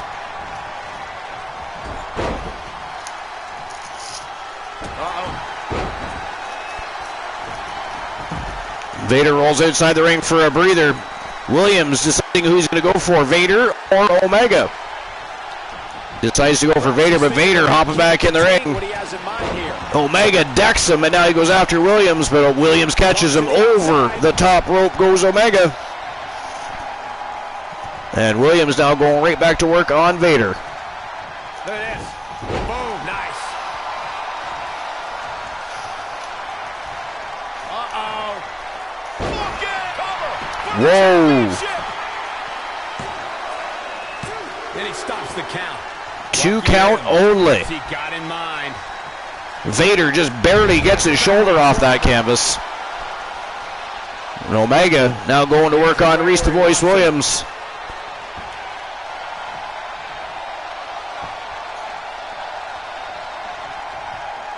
Point of the elbow, nailed it. Lots of fights still left in Williams, but Omega has his number tonight. Oh! Wow, what a huge power slam by Omega. We are down to 2. It is the former champ versus the current champ. It is Stunning Marshall Omega versus Vader the Predator for the NWA World Heavyweight Championship. Wow, Uranagi. Vader gets the hell out of Dodge. Tries to regroup a little.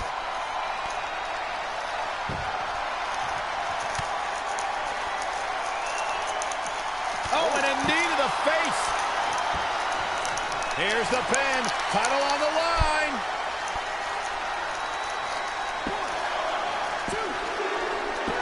Wow. Can you believe that? Ladies and gentlemen, the winner of the match and new NWA World Heavyweight Champion from Team The Ornery Knight. He is stunning. Marshall Omega. And I'm pretty sure he just stunned everybody right there with that victory over the man that has been so dominant people were terrified to even ink the contract. Tonight, the Voice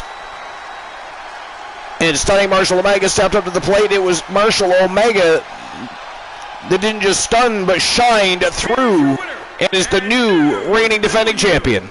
Marshall Stunning Omega. Wow. Execution in that win, I'd say. We knew it would take the performance of a lifetime, and that's exactly what we got. What a main event that was. I can't think of a better match to end this eventful evening. Good night, everybody. We'll see you next time. All right, that concludes the main card. That was the main event for the Archiverse NWA's main card.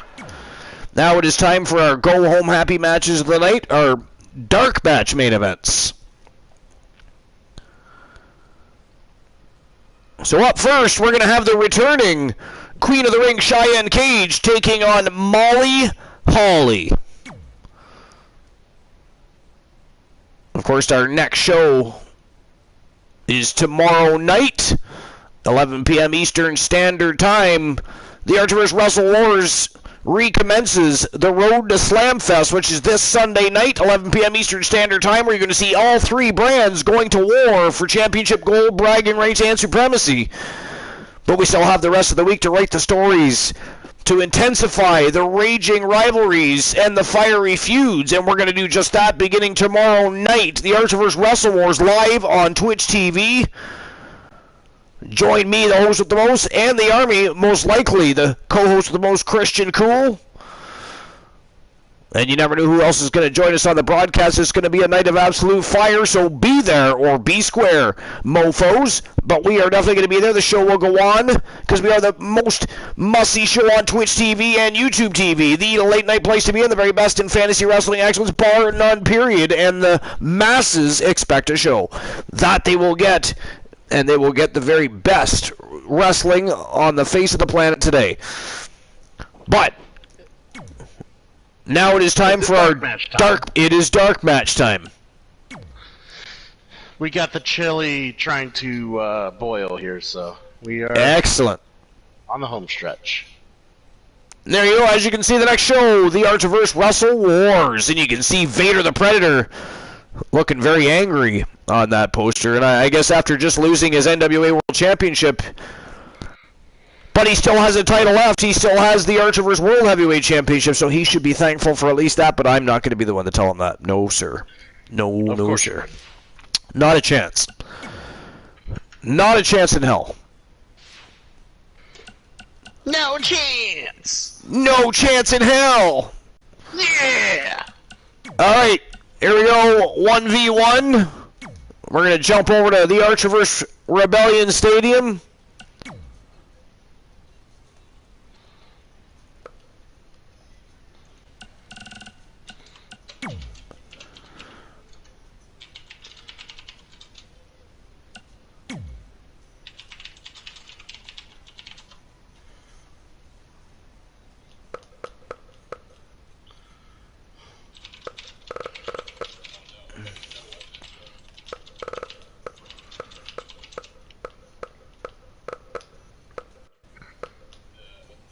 Alright, let's see here.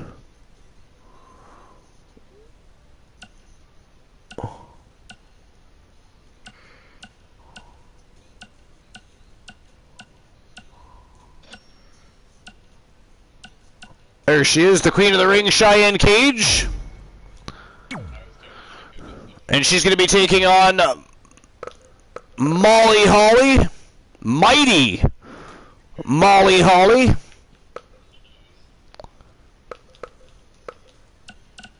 Wait a minute. And that is our first dark match main event of the night. And then next, the debut of Team Mr. Skittle and Nathan Galaxy Alpha, known as Galaxy to the rest of the world, making his dark match debut tonight against Heath Slater. And that'll wrap up episode number 259 here at the Archiverse. And again, we'll see each other tomorrow night, 11 p.m. Eastern Standard Time, over in the land of Twitch for the Archiverse Wrestle Wars, where we recommence the Road to Slamfest, which is this Sunday night, Christian Cool. Awesome to hear. It is.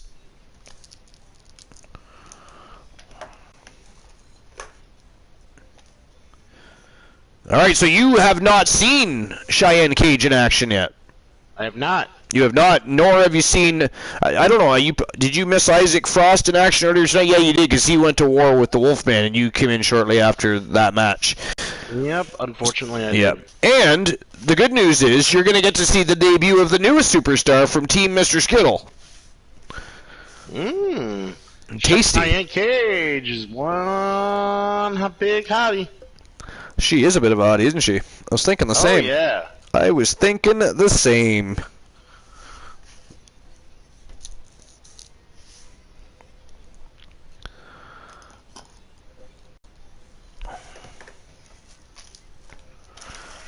All right. We're moments away from these two crazy Vexens getting their eyes clawed out by one another. I expect a high-octane, brutal matchup between these two, to be quite frank. They're both looking to make statements. The following contest is a Falls Count Anywhere match. And here comes the undefeated Cheyenne Cage, the self-proclaimed queen of the ring. It still begs the question, is Rose Brewer going to eventually have a problem with that? In one-on-one action. This is the match Maybe I've she been waiting will. for, guys. They are on separate shows currently, I've been but looking forward to seeing these anything two can happen. clash. Look what happened between David Devious and Ventura and everybody else that finally got sick of him calling himself the king of the Archiverse. Alright, so while Molly Holly's making her way to the ring, I just have to take a short bathroom break. I will be right back, Captain Coolio. Good golly, Miss Molly. Good God, Saxton. And from Forest Lake, Minnesota, Molly Holly. One of the sweetest superstars in WWE. Molly Holly wouldn't even harm a fly. That's how sweet she is. You two, you can't trust Molly Holly. The last time you told me to trust you, Corey, I ended up having to work with Byron Saxton night in and night out. I'd rather press my luck with trusting Molly Holly.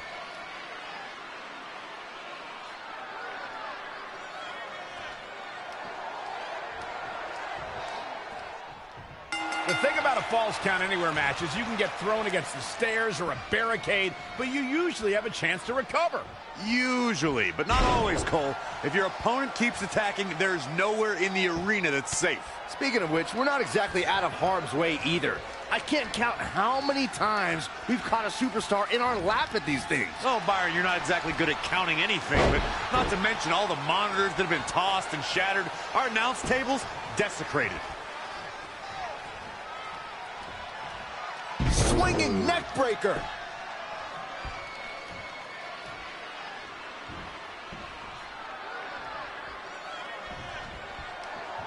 Scoop slam! Wow, she turned that one around.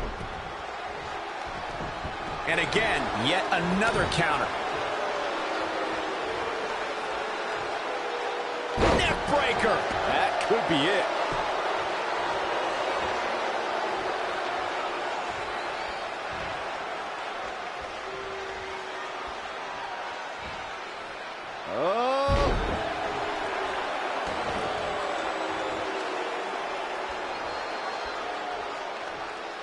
Oh, man, by the hair.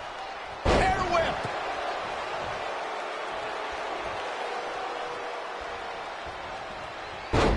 Oh, solid contact there.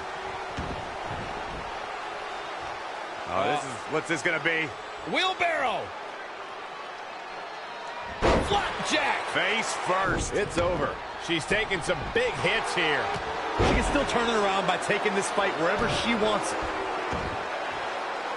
Really just laying it in. She ducks out of the way there. Boom. Nice.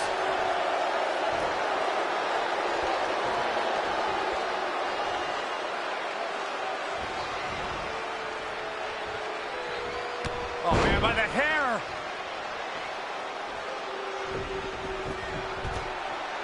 Real quick, in case we have any newbies watching, a Falls Count Anywhere match means that this contest can literally end anywhere. Simple, right? Even Saxton can understand those rules. Shoulders down. A kick out after one. Yeah, seemed to be just testing the waters a bit there.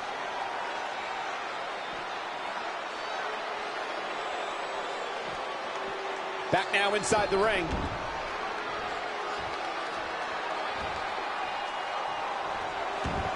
Oh, what a really great swinging neck breaker.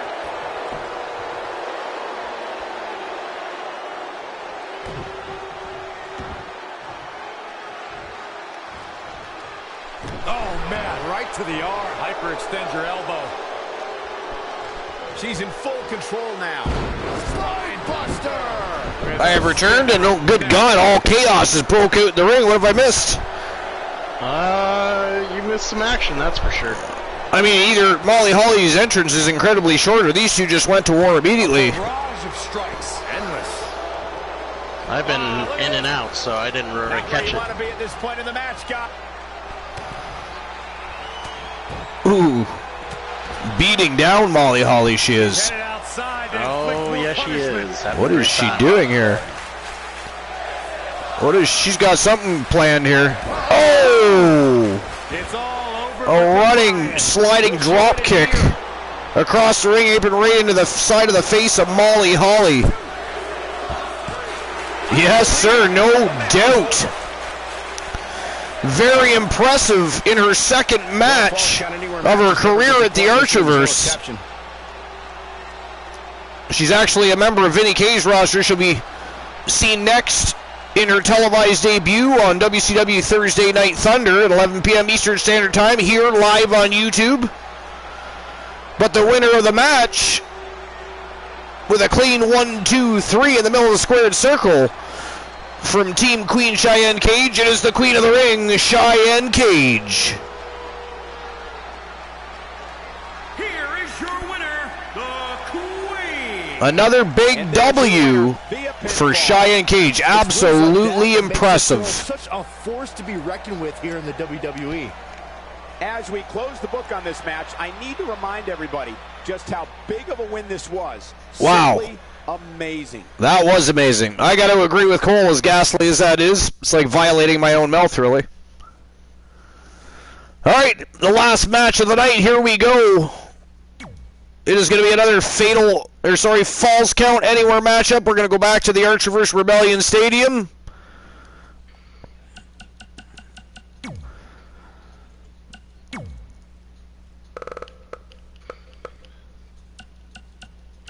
And we got Heath Slater fighting for his family against the debuting superstar from Team Mr. Skittle. He is Nathan Galaxy Alpha, again known to the world and to everybody else, probably yourself included, as Galaxy.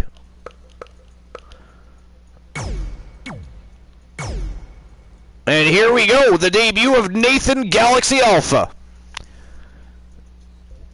Falls Count Anywhere with Heath Slater.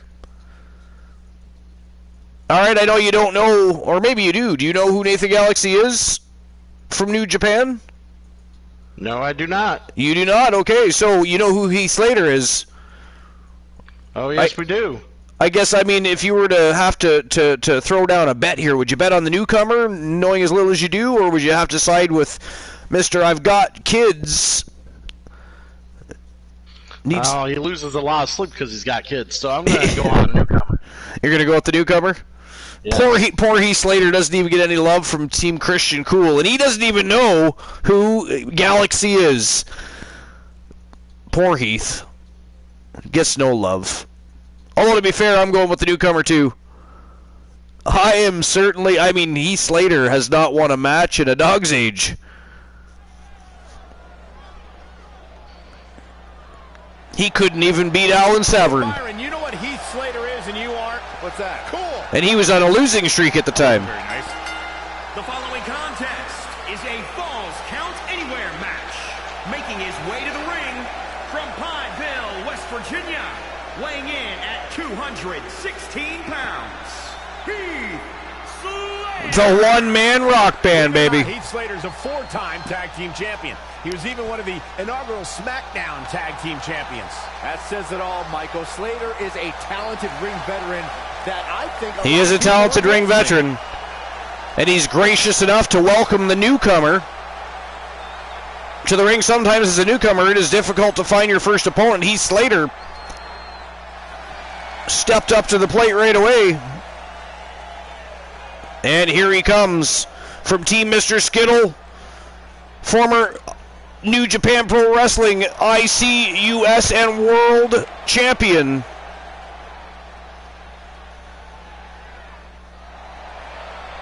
He is Nathan Galaxy Alpha. Of this world. Weighing in at 220 pounds, Nathan Alpha. As a reminder, falls count anywhere, guys, here in this upcoming one-on-one matchup. Which means we'll likely see these two superstars taking the fight all over this arena, Cole. Heck, they might even spill out into Main Street. We've seen that before.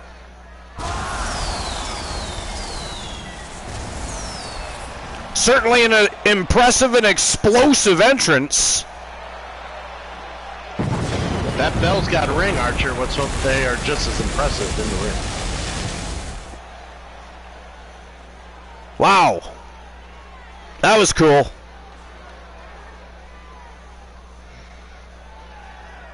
A showman, apparently, is Galaxy. Apparently. Let's see if he's a fighter, too. A fighter and a lover. Falls count anywhere matches. These superstars have a habit of finding useful weapons around the arena.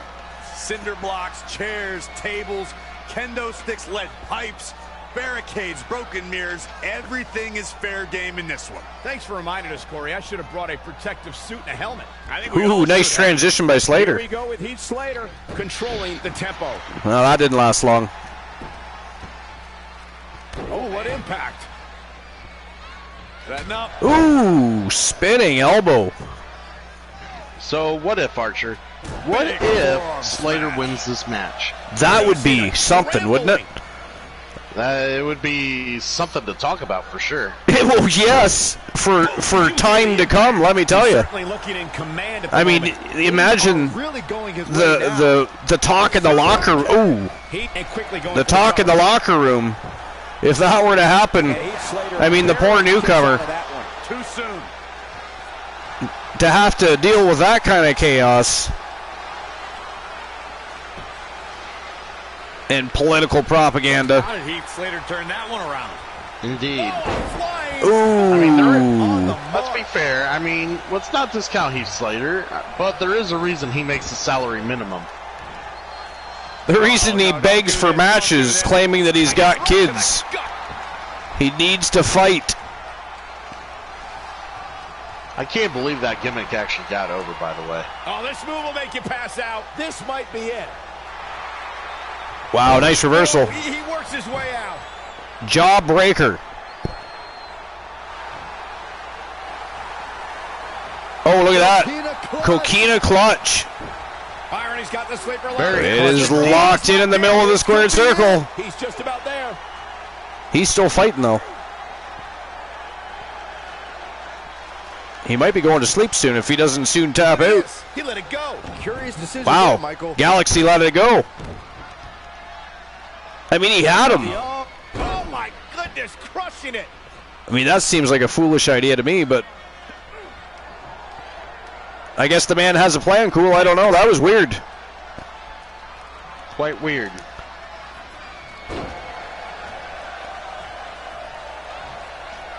Hooked him up. Oh, belly to back. Right into the corner. Uh-oh. Oh, he's measuring him up for something here. Oh, Jesus. Yo, Papa. Yo, big win in his debut match for Team Mr. Skittle and Nathan at Galaxy Alpha, a.k.a. Galaxy. Absolutely destroyed Heath Slater. Indeed he did. That was crazy. Archer, Papa in the chat has a question. Is Numpty actually black or yum? It is neither. It is the difference between an orange being a bicycle because a cow cannot milk a sewing machine, and it is closer to Montreal than by bus because Tokyo doesn't have as much smog as East Asia. But thank you for the question. What a fantastic dark match main event, a debut of a new team and a new superstar. It was a fantastic evening. The Artemis NWA show was fantastic. Absolute fire. Streamer versus streamer showdown.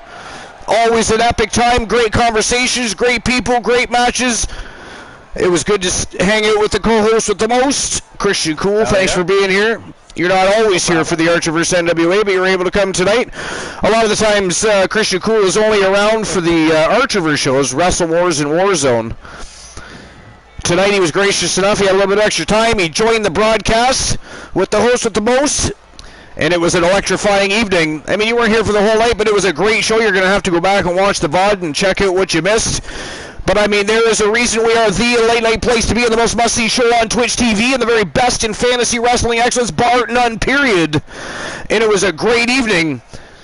I'd rather eat during the Dog Northeast Ice Hunter soon. Yeah, well, you know, Switzerland has a cool flag, but if you ask people from Zambia, they're going to tell you that hyenas don't eat zebras because they're too busy messing with the monkeys, and they're not even in the same neck of the woods. But thanks, everybody, for being here. I appreciate each and every one of you. You're awesome, every single one of you. Christian Cool, the Turret Man, and myself, the host with the most. We appreciate you. We'll see you tomorrow night, 11 p.m. Eastern Standard Time, over in the land of Twitch. Live for the Archerverse Wrestle Wars, where we continue the road to Slam Fest, which is this Sunday night, 11 p.m. Eastern Standard Time. 3 brands, 1 giant epic extravaganza. Championship matches all night long. It is going to be one hell of a ride. Make sure you're there. Be there or be square. But, folks, we'll see you tomorrow night. Peace out. You guys have a great evening. You don't have to go home, but you do have to get the hell out. Goodbye. Thanks for coming out. Lovely party gifts next time.